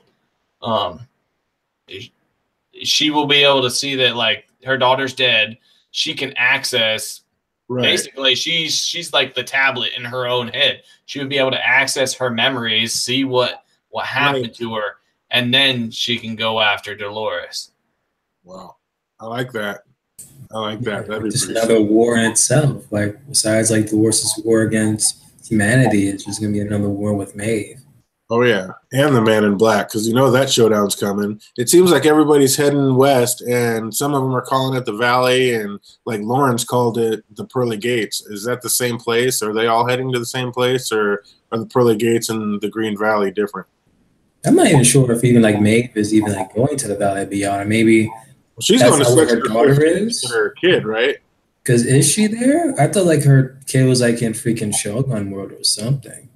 I thought they said her kid was in Sector 15, and that's. And is that place Shogun World, or that's some other place? Or is that the Green Pasture or the Pearly Gates? I think in the Pearly Gates, Lauren said you had to die to get there, and the Men in Black said no, it's just out west. Seems like everybody's heading west, and I mean it seems like Sector 15 must be in the west because Maeve's heading that way, and she's already crossed paths with Dolores. But didn't like Sizemore say like where Dolores' kid at is like where people like go is like a family friendly park or so? Yeah, it was more family friendly, exactly. But Maeve's daughter is in Westworld, the Westworld Park, because he says that's where Maeve used to be, and she had a family, and so the daughter's still where Maeve was, and it was just a more family friendly. You know, they don't have brothels and beat down taverns in that part of the park. I'm assuming it's more like land miners and farmers and more of the old school prairie life type stuff. But now you think about it, possibly Dolores could have met Maeve's daughter, because remember in episode 1, there's a family that approaches as Dolores. So it could be a possibility. That's true. Back out when she was out there painting landscapes and stuff. Interesting. Yeah. So when Dolores goes to that place to recruit those people, did you guys feel like that scene looked exactly like the Last Supper painting? I didn't, on first glance, I did not notice that until someone brought it up in a video. I was like, wait a minute. I think there were like 12 people there, and then it's like the one Confederate they bring back up, who kind of like in essence like betrayed them, was kind of like the Judas and stuff. And then like Laura's bringing them back to life. I'm like, wait a minute. Oh, that was interesting. That's pretty good. I like that. I immediately saw. I was like, dang, I got to bring that up to DJ. That was another one of those things I was going to tell you yesterday, but I was like, man, that looks just like it. And the only reason it was so fresh in my mind is because of freaking Far Cry 5. Like, so they did the similar thing? Yeah, they have like a thing that every time you start it up, it's like the main guy, and he's meant to look like Jesus, and he's like the main villain guy. But yeah, I saw it there too. I was like, dang, that looks just like Last Supper. That's funny. I didn't put those two together when I was watching it. Just looked like a smart ass giving her, and Dolores letting her know who the boss is. I'm the new god around here. Logan says they're partying while their species starts to burn, and the funniest thing is they lit the match. What's he referring to right there? Because after that, he says he toasts to him and says, "Here's to you, assholes. May your forevers be blissfully short." It was pretty much foreshadowing what was to come, because what's happening right now. If they never invested in that part, I'm guessing like Westworld probably would never really start back up. Because even then, it kind of seemed like you can call it when was it Charlotte was even talking to William? Not William, but the man in black. We didn't know it was William at the time.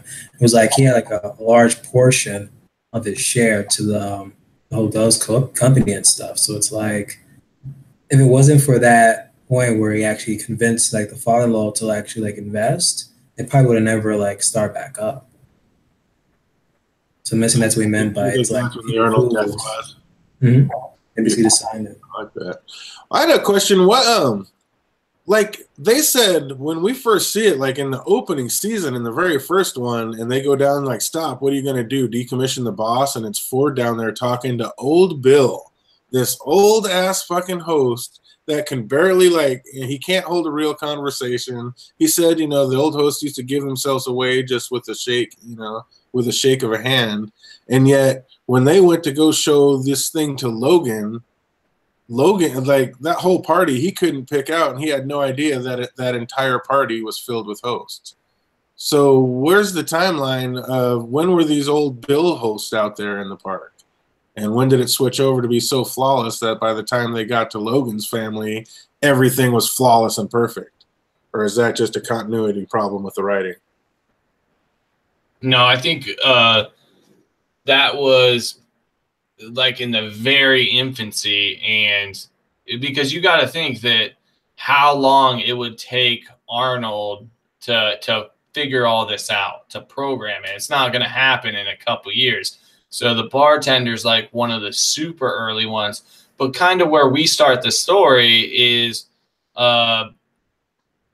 after, like, where Logan invests is after they've already like started the park. They're gonna open the park to where it's like real people. I don't. You're muted. So you don't think old Bill was ever in the park? Because remember, he's like, when they're talking, he's like, oh, I've been in a shindig or two, basically. Like, I've been in a gunfight or two.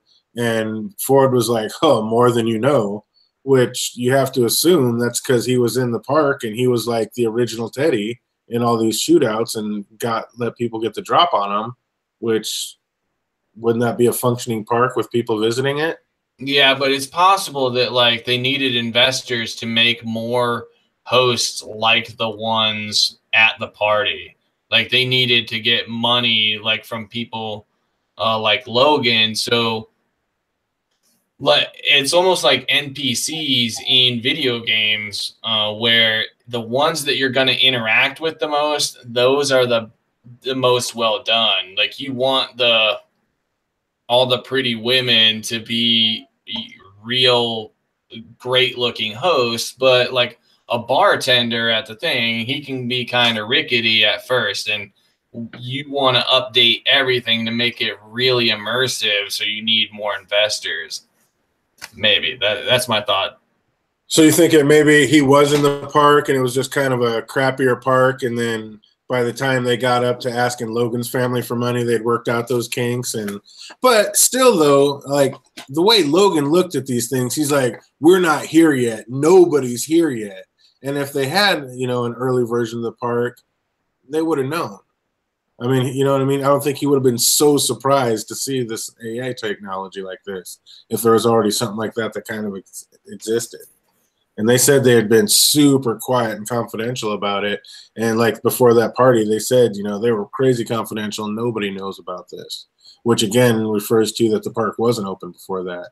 So I'm just like, where the hell does this old Wild Bill fit in? And like back when they were showing Pariah the first time or whatever, they were doing those dancing lessons with all the different hosts, and like they couldn't even hardly move. They were super robotic. It's like, when was all this? And you know what I mean? It doesn't really fit into the timeline they're telling us.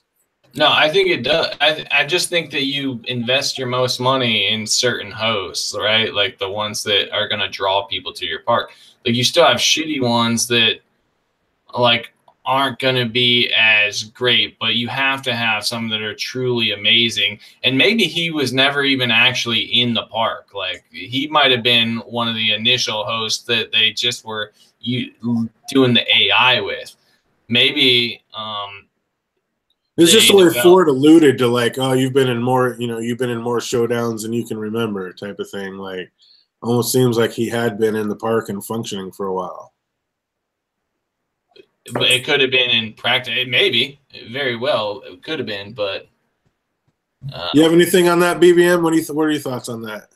You're taking this way too far. Like again, like we found that old host like in the basement, which again, other hosts that are like functioning well, like go to the basement. Like, how do we not know?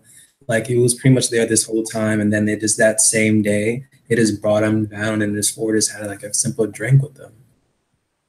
Well, he said he was an old host. He was he's the second. He was the old Bill is the second host ever made. So he was one of the old hosts, and they said, back in the day, a simple handshake would give these hosts away. But yeah, again, I don't know. Like when you look at Logan, you don't see him as an intelligent guy. Like I guess we see like someone else there probably was able to spot freaking host though. But I don't know. Like when you saw that scene, did you call it and say like I bet like everyone in that room was a host? I did. That's immediately what I thought. Everybody's host in there. No, if Randy could have figured that out. Yeah, but I could, but I don't know. Like Logan kind of felt like he was full of himself. Right, like, but this is I guess spot anyone out. Right. Andy guessed it though because we've been watching Westworld and we know about host and seen it. Logan, for the first time, nobody knew anything. Nobody knew that existed. So Logan just walked into a room trying to guess it, not realizing how advanced they were and that they had brought it to this stage already. And I think if he's like the second host ever made, he likely was never in the park. That's what I think. To get the technology, not only the AI, but to get the technology to where the hosts behave, like move realistically, that would have to take probably decades to do. I mean, so if he's like the second host that you're testing your AI in, I think that he probably was never in the park. He probably was in some shootouts. If you're testing and you're doing a Westworld, you have to have a host that can be able to shoot. So he's probably been in a bunch of shootouts with other hosts, but I don't know that he was ever actually in the park as a bartender. Even then, it's like Angela, Clementine, and even like freaking Dolores, like they're also like one of the originals. So even like Logan could even spot Angela. But I don't know. Again, this handshake thing, it could just be continuity error. Could be going both ways. So what do we think that they're talking when he's talking about they lit the match and they're the species starting to burn? Do you think it's just basically humans are dying off? I think maybe it's like humans are dying off and all these rich people are putting their DNA in so they'll all be able to live on and host basically, like you say, their consciousness will be able to live on in these hosts, and basically that's going to be the end of humanity because everybody else is going to die off. I think they might be taking this whole show in that kind of twist. So basically in the end, it's going to be all hosts running around in the world. It won't even be humans anymore. That'd be kind of crazy. Yeah, I think that's what he was alluding to too. That was a big thing, made me think of that, which brings me back to like the pain and stuff. Like, would you want to go into a host if you couldn't feel like pleasure and pain? No, I wouldn't, definitely. But these guys seem pretty twisted. And like I said, we don't know what the true outside world is really like at this point. Like, we haven't really seen that. It could be like nuclear fallout. You can't even breathe outside type of thing. So who knows? Maybe that's where it's at. And that's why everybody wants to come be in Westworld where it's fun and you can live out like it's the old days again. Who knows? El Lazo says that the game is meant for you, William. I'll see you in the valley. Is that them pretty much alluding to that the Men in Black is going to die in the park? Or was he talking about the showdown in the park that's coming? What do you guys think? Is the Men in Black going to die in here? Oh, yeah. Literally had my point and I forgot the damn quote. What's the quote again? El Lazo says, this game is meant for you, William. I'll see you in the valley. Does this mean that the Man in Black will die in the park? Or is he talking about the showdown that's coming in the park? No, because there was this other quote or something he alluded to. It's like, I'm not sure if it was like said in the first episode, talking about like you have to like go where you have to like what? Yeah, it ends where you began, yeah. So it's like alluding like I probably has to like all end like with Dolores because it's when he woke up and like became the Man in Black. It was from Dolores, and also like Dolores is heading to the Valley of the Beyond. So again, it's like this whole Ford thing, kind of like in a sense, like just gather pretty much this journey into the night, gathering pretty much all the players into the Valley of the Beyond. That's what I think they're just hinting at. So you're kind of with me that they're still on. This is all Ford's loop, and they're still on his narrative. Yeah, this is still like more.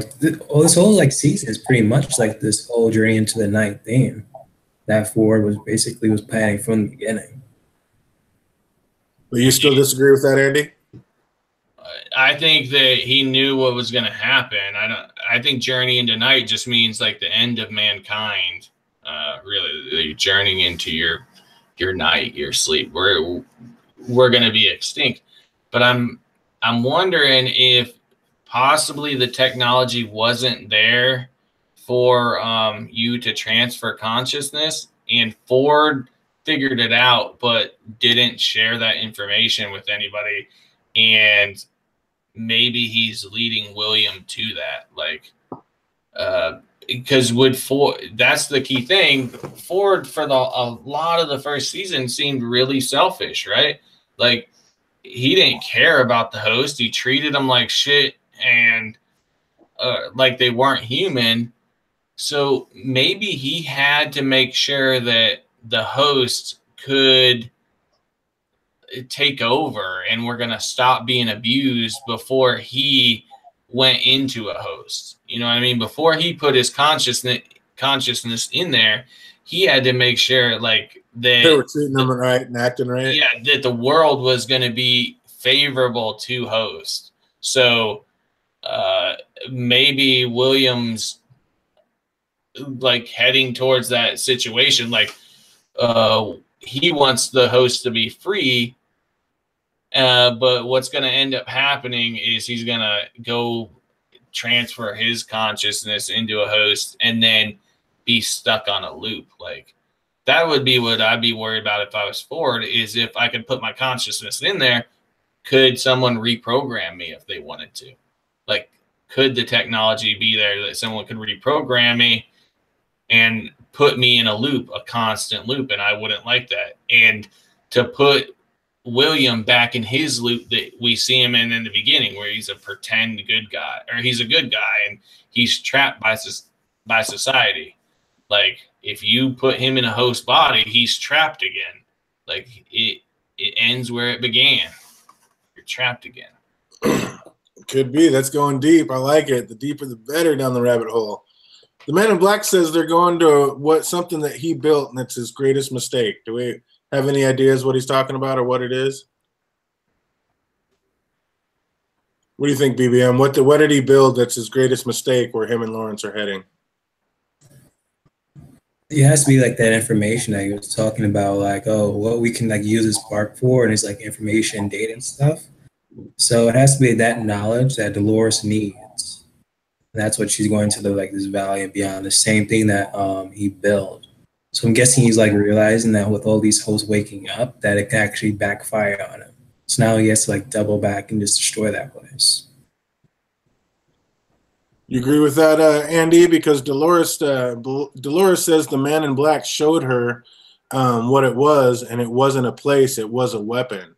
So what weapon did the Man in Black show Dolores? I think it's a way to take out all the hosts. But if, like I said, if they're flesh and blood, it could take out humanity as well. Maybe it's a virus or something. And if you are,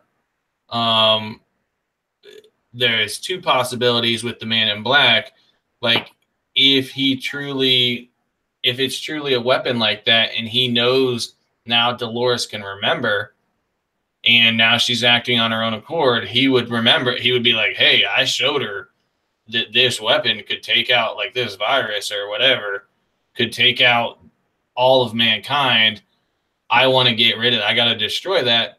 Or it could be a weapon that takes out hosts. Like, and he finally is in the world that he likes, and he doesn't want it to end. Like, he is enjoying himself. He doesn't want to destroy all the hosts, like the failsafe he had, or at one point, this weapon. I don't know. Those are my two possibilities. He's trying to protect humanity from a giant like a virus that could take it out, or he doesn't want the host to be destroyed by this weapon, because if Delos knows about it, maybe they're willing to use it to destroy all the hosts, and he's like, I'm having fun here, now they can kill me. Like, so you think it's all just about the game? You think it's all about him playing the game? It's nothing really that serious? Like, he's just having fun with the game and doesn't want it to stop? Yeah, I think he's the kind of guy that, like, he if there's no disease or anything in the real world, there's no stakes there either. So if there's this weapon that, like, could take out the host, then there's no more stakes anymore. It's back to how everything was. Right, so, but he said he was going to do it. He said he was going to not let Ford have his judgment. He was going to go to this thing. He was going to get his own judgment, and then he was going to burn this whole fucking place to the ground. So that doesn't really add up. You know what I mean? But he might be talking about the real world. No, like, he said, I'm going to burn this place down to the ground. I'm talking about Westworld. But he could be talking about Westworld, or he could be talking about the real, like, society, like a perfect society. He doesn't like it where there's no stakes in life anymore. Like, there's stakes in money, but you're already the richest person, like, in the world. What does more money matter? You want the world to be dangerous. You want the world to have stakes again. Andy, looking at the dark side. I love it. I love that side of it. Do I agree? No. But yeah, could be. What do you think? What do you think, BBM? You think he has any validity to that, or you think it has something to do with that, or is it something completely different? What is it? Like, if there's something there that could just shut all this down, it's like, why didn't he just do that from the beginning? Why couldn't that be his journey from season 1? Him shutting down this place. It has to be like, well, because of now everyone's waking up, he has to go there. So it's something of that matter of, like, if he doesn't go there, it's pretty much a game for him. Right. I want to know what this judgment is. Like, he's like, Ford doesn't get that privilege. I'm not going to let him judge. He says he's going to this place for his judgment, which maybe it's Dolores that's going to have to judge him. I don't know. But the way he made him sound was right before the new Alonzo killed himself, he said, I'll see you there. So I just didn't know, did he mean I'll see you there in the valley for the showdown? Or does he mean basically the man in black is going to die here in this game and Ford will see you then because Ford died here in the game? We're going to have to wait and see on that, I guess. It's time will tell. 2 episodes in, and they are just flooding us with a ton of information.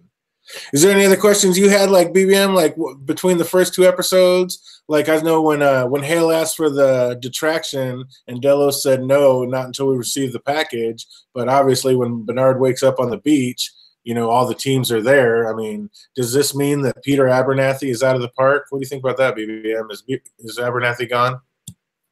Well, Abernathy has to be gone, or to the point where they figured out, okay, we found Abernathy, but for some reason Scarlett couldn't send it out. So you could have just sent a message about, wait a minute, I send the information here, so come collect it. And then as they arrive, they just so happen to see Bernard on that island. That's how I see it. Because, like, so far in that, when you look at the bar on the island, like, there's, like, no Scarlett. Like, did she die trying to send out a message, or did she die in, like, something else? Like, we do see in flashes that they do, well, we don't know if she is able to, but we do see in flashes that, you know, Bernard does see Abernathy. So it's just too close a call. And isn't the whole thing strange that, you know, if you're sending out a message like, hey, we fucking need help, and they're like, nah, like, not until you send us the shit. That's why I think she's a host. But yeah, that's exactly why I think she's a host. But yep. Like, that doesn't make any sense and any logical thing. If it's like Delos board members that you're sending that out to, like, that's who's getting the information, aren't they going to want to protect, like, wouldn't they want to go in and help get that? If this is all at risk, people are dying. Like, well, yeah, especially once the chaos starts. There's no reason to hide anymore. Once the chaos starts, get in there and save them. I mean, what is the point? What are they protecting at that point? What would be the point not to get in there? Yeah, it all seems strange to me. Like, someone else could just be pulling the strings, maybe, that we don't even know, this hidden player. Or we do know, like Ford. They're all on his narrative, I'm telling you. Didn't Ford say last year that nothing happens in this world without him knowing? So, I mean, doesn't he? I mean, he would have had to know about the secret room. So, I mean, I don't know. I either think like that secret room, I think Bernard is, they're both hosts. Bernard and Hale are hosts, and only host can go in there. And that's why they know that the DNA sniffers, it's like once they know that you're a host, they know you're safe, but no humans are allowed in there. I mean, that's it makes sense. If she knows that she's a host and she already knows that Bernard, she just probably just said something like, oh, they're just doing DNA.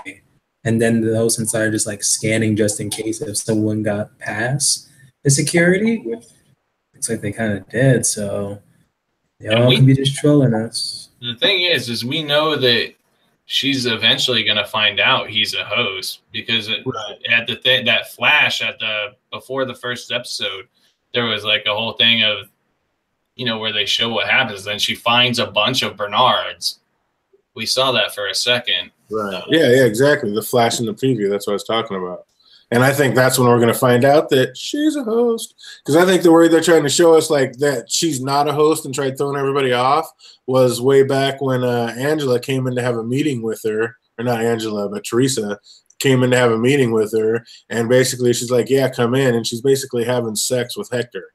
And then she climbs off all naked, like no problem, just whatever. And then starts having the discussion with Teresa. So I think that was trying to set us up like, oh, this is just a human that don't give a fuck. She's just here to play. But I think that was a setup for Teresa at that point to get her to do what they needed to. And I think she's a host. Could be. I'm not going to put it past them that there's a bunch of hosts. I'd be worried that she's a host of James Bond. I'd be worried that the directors, or I think that they would be worried about making too many people hosts, and that would kind of ruin the show for people if you just if the only question you ever had was like that person's probably a host or whatever. There has to be kind of more to it, I think. Or it's just something that helped keep people guessing the entire time. But did Ford find out about Delos saving DNA and clone himself? Is that what Delos was probably planning to do? I mean, that's what I think Delos was planning to do with the DNA samples. But I almost think like he found a way to clone himself and put himself in there, and that's why he either did that or he had already cloned himself, and that was a clone that Dolores killed. But I almost think like to live off, like he said, to create a song and live in infamy in your song into your artwork or whatever is the same thing. Like he put his consciousness into his clone, and he's going to live forever that way. You think that has any time? Because it's like every time with Teresa, he said the same thing to Teresa, like, oh, you're not the only one who's been doing this. And I'm guessing like before they're about to send the information out, like you would just simply just kill off that person who like they'll send in.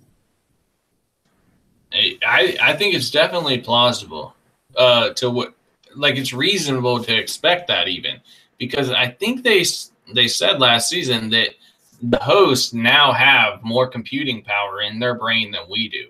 They have the ability to be smarter than we do. And if you're someone like Ford, who you've reached your max potential in this body, you could switch to a host and grow even more. Like now you have the potential to become even smarter and more powerful in a way. And I think he would want to do that. He would be looking to be able to do that. It fits his character, I think. Yeah. All right, so quick predictions, like end game predictions, maybe. Like I think maybe Ford found out about this DNA thing. The Man in Black has taken over his baby. The Man in Black has basically stolen Westworld out from under Ford, and they're trying to kick Ford out. So obviously, I think the ultimate revenge is going to be Ford killing all these people, killing all the board members, supplanting them with their own DNA, putting all their clones back in there, and then either killing the Man in Black or owning everyone around him. So nobody else knows except for like at the end, that'll be him showing. He'll just pause like the whole courtroom. and everybody will pause, and it'll just be him and the Man in Black having a conversation. But basically, he's going to clone everything, kill off all the other people, and the way the Man in Black stole the park from him, he's going to flip it around. And the Man in Black also stole Delos from that family, Logan's family, and Ford's going to steal it all back from William in the end. And I think that's going to be like the end game. The end scene is going to be like they're all going to be there, and William's going to think he has it, and he's going to beat him in court, and he's going to win all this, and all of a sudden it's going to flip. They're going to do the different verdict, and the Man in Black's going to be like, "Are you fucking kidding me?" And Ford's going to win it all, and then he's just going to like flick his finger, and just like when everybody was out in the field, everybody's just going to pause, and he's going to show that it wasn't just a few hosts, that he has supplanted everybody. I think that's the end game scene. You guys have one or any crazy predictions coming up before we flip this off? Stubbs a host. LC, she better be alive. We need some more sexy women on this damn show, not just constantly, Dolores, Maeve. We need LC up in there. So we got to get out. I'm just more curious about this Stubbs coming back from Ghost Nation. That's like, besides the whole Valley of the Beyond and like what Williams created, I gotta know about this Stubbs thing. Like them keeping us like on hold and like, okay, what the hell is up? Even like when you saw like the recap for season 1, they showed how Ghost Nation kidnapped Stubbs. So it's like they want us to remember that. And immediately, as soon as Bernard wakes up, first person he basically sees is Stubbs. I'm like, come on now.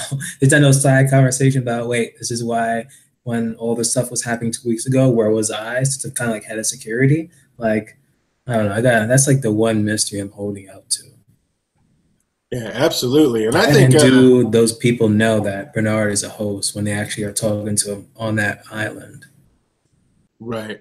And I think they do. I think what that actually is them trying to go back and cap his memories. I think that's going to like maybe like episode 5 or whatever. We're going to see that this is just Bernard sitting on a chair like they're talking, like him and Dolores are always talking. Bernard's going to be on a chair and somebody, the head of Delos, is going to be talking to him. And that's why we keep hearing that. Do you remember yet? Are you willing to help us yet? Are you willing to tell us what happened yet?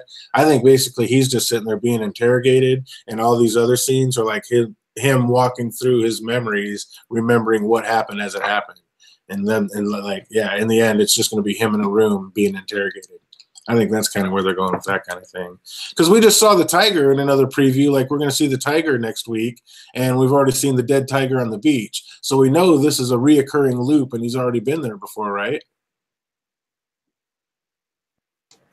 Yeah, well, it could be that, like, it's setting it up so that most of what we're seeing is in between that 10 days and like maybe midway through the season. It's going to go from where Bernard wakes up on the beach, like, so halfway through it's letting us know that. And then maybe episode 7, like the what door episode, it's going to be like that, where you're going to start to realize where stuff's happening in which timeline and shit. But my big thing, Endgame, is possibly I always found it weird how Ford was able to control hosts without really doing anything. Like, which made me think, like, he already was looking into becoming a host, and maybe he was already had like a host brain from the time we see him. You know what I mean?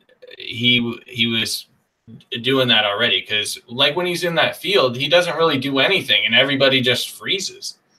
So how did he can't control him with his mind unless he has something in his mind that can interact with the host. And maybe that's why they brought up the whole, these hosts can communicate with other hosts within a certain distance. And that was a hint towards, like, this whole time Ford already had a host brain. What's that, DJ? I clicked it and didn't come off. But yeah, I think that would be the ultimate if we found out that Ford from Jump Street was a host, but I don't think that's going to happen. But if we found out the old Ford all the way through last season, he was a host as well, but I just don't see it coming down to that. But I think he did. I think he kind of flicked his finger a little bit, and I think that's how he did it. I mean, he has like a remote control access like built into his finger where he can stop stuff. And I kind of think that's almost where Maeve's at right now, where she can flick her finger and kind of do it, and almost control other hosts anyway. But do you guys think that's not a reoccurring loop? Like when we've seen that tiger, do you just think that's a different tiger come in, or you don't think that's the same dead one that we've already seen on the beach? I think it's probably just a tiger from earlier within the 2 weeks time span.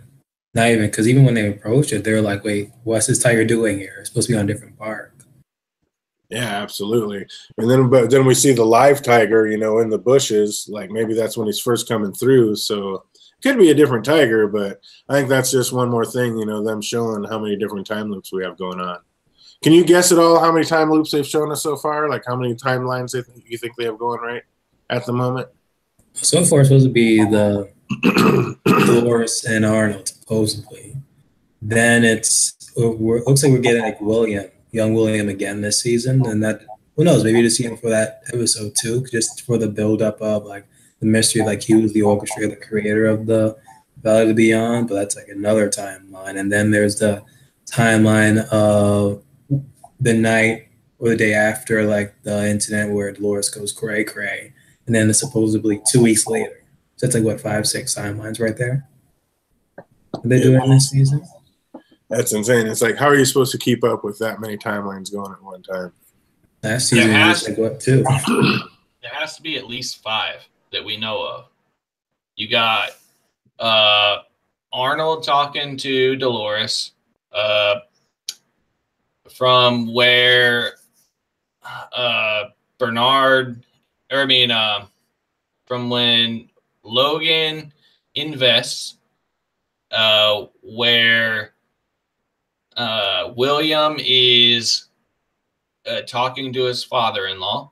Like that's well after when Logan invests. Yeah, then which time? Because that's 2 different timelines right there. When he's talking to him in the park and at the retirement party, that's 2 different timelines. Yeah, so you got 2 there, and then you have right as the massacre happened, and they're hiding in the thing. And when Bernardo woke up on the beach, so that's at least 7 that we have. Now, some of them, like you could consolidate maybe the Logan and William, you could consolidate that and say they're just showing like over a period of a few years, like a quick recap of what happened in these years. Mm-hmm. But you still have like 4 or 5, even if you consolidate in those places. And you got the Charlotte and Bernard running into the secret room, which seems to be on its own timeline. Well, that happened right after they were hiding in the barn, right after the massacre happened. But that seemed to be at night, and they seem to be running during the. Yeah, I guess so. Yeah, okay. But what about where Dolores was when Teddy was telling her like, let's just run away, and then they were down in the basement. The guy said, what's going on up there? That means that they were right below that, right? That would seem, but Dolores. Well, no, they're just down the elevator. It could be anywhere up there. We know that all those rooms are down below. I just took it I thought of it as like that was happening below them, because the one guy from one of the board members managed to get down there. Like if he's running on foot and Dolores is on horseback, she should have got there well before him. Any of the board members would have been able to get there. So no, they all scattered and had run in different directions. So she was probably killing other ones, and he's just literally the one that got away. Yeah, but if she's the one that got away. But if she's beelining she knows where she wants to go. That's the thing. She went directly to that. Well, I guess you're right, because they were catching people along the way. So I don't know. I just thought of it as like they were right below that, and then so she would have went down there early. But you also have like we know that Bernard talked to Dolores. Like she talked to him as the massacre was going on. Like, where does that happen at, and where like how does that happen? She comes up to him and basically asks him, "What side do you want to be on?" That's as like the massacre's going on. How does he end up with the one chick? How does Bernard end up with the girl in the barn? Now, when he has that conversation, like, does she have like on the same clothes that she did? Was she fully clothed or was she not? Because it looks like when she's fully clothed, it's like during the night of the massacre, versus when she just had like that white shirt, or whatever. It's like afterwards. I can't remember exactly. I just know that when would be he the home ticket. when It does look like they do meet up again, because when he was like having those flashes, like we do see him actually do interact with Dolores. I'm not sure if that looked like it could be like afterwards. They could have just split up in the mayhem. I mean, you're saying like Dolores knew where she wanted to go, but she didn't. I think they were looking for the door to get to where they were going. That's when Teddy and Dolores were talking, and she was talking about all that, and then Armistice came up and like, we found it. Well, that's what they found. Found the way in. You know what I mean? And oh boy, had already run there. He knew where it was going. But when he said, "Don't you know what's going on up there?" I mean, up there is anywhere. All the worlds are up there, because we know they always have to take a elevator to go down, and there's at least 16 floors down. So I think that all adds up. But yeah, we're getting a little bit closer, getting a few more pieces, and I mean, man, it just keeps on going, keeps on going. What's up, Jay Cruz? Finally made it. We're going to be ducking out and ending this here in a second. Good to see you, though. OTDA, Pete Easy. Want to thank everybody that made their way in. STG TV. But, yeah, Moni G, of course. Always love when you make it through. But, yeah, any predictions for what we're going to be seeing next week, or what's coming on, or what we need to see, or any blanks we want filled in by next week? Any predictions, Broke? Next week, we better find out about Stubbs and Ghost Nation. That's all I care. I just want to know about Stubbs and how the hell he got loose. Nice. What about you? And LC, because we haven't seen LC yet. That's like the one character from last season I'm guessing is supposed to be returning that we haven't like truly seen, not even a flashback or anything. So I want LC next week. When LC comes back, is it going to be as a host or the real her? That's a bigger question. Riding the fence like a pro.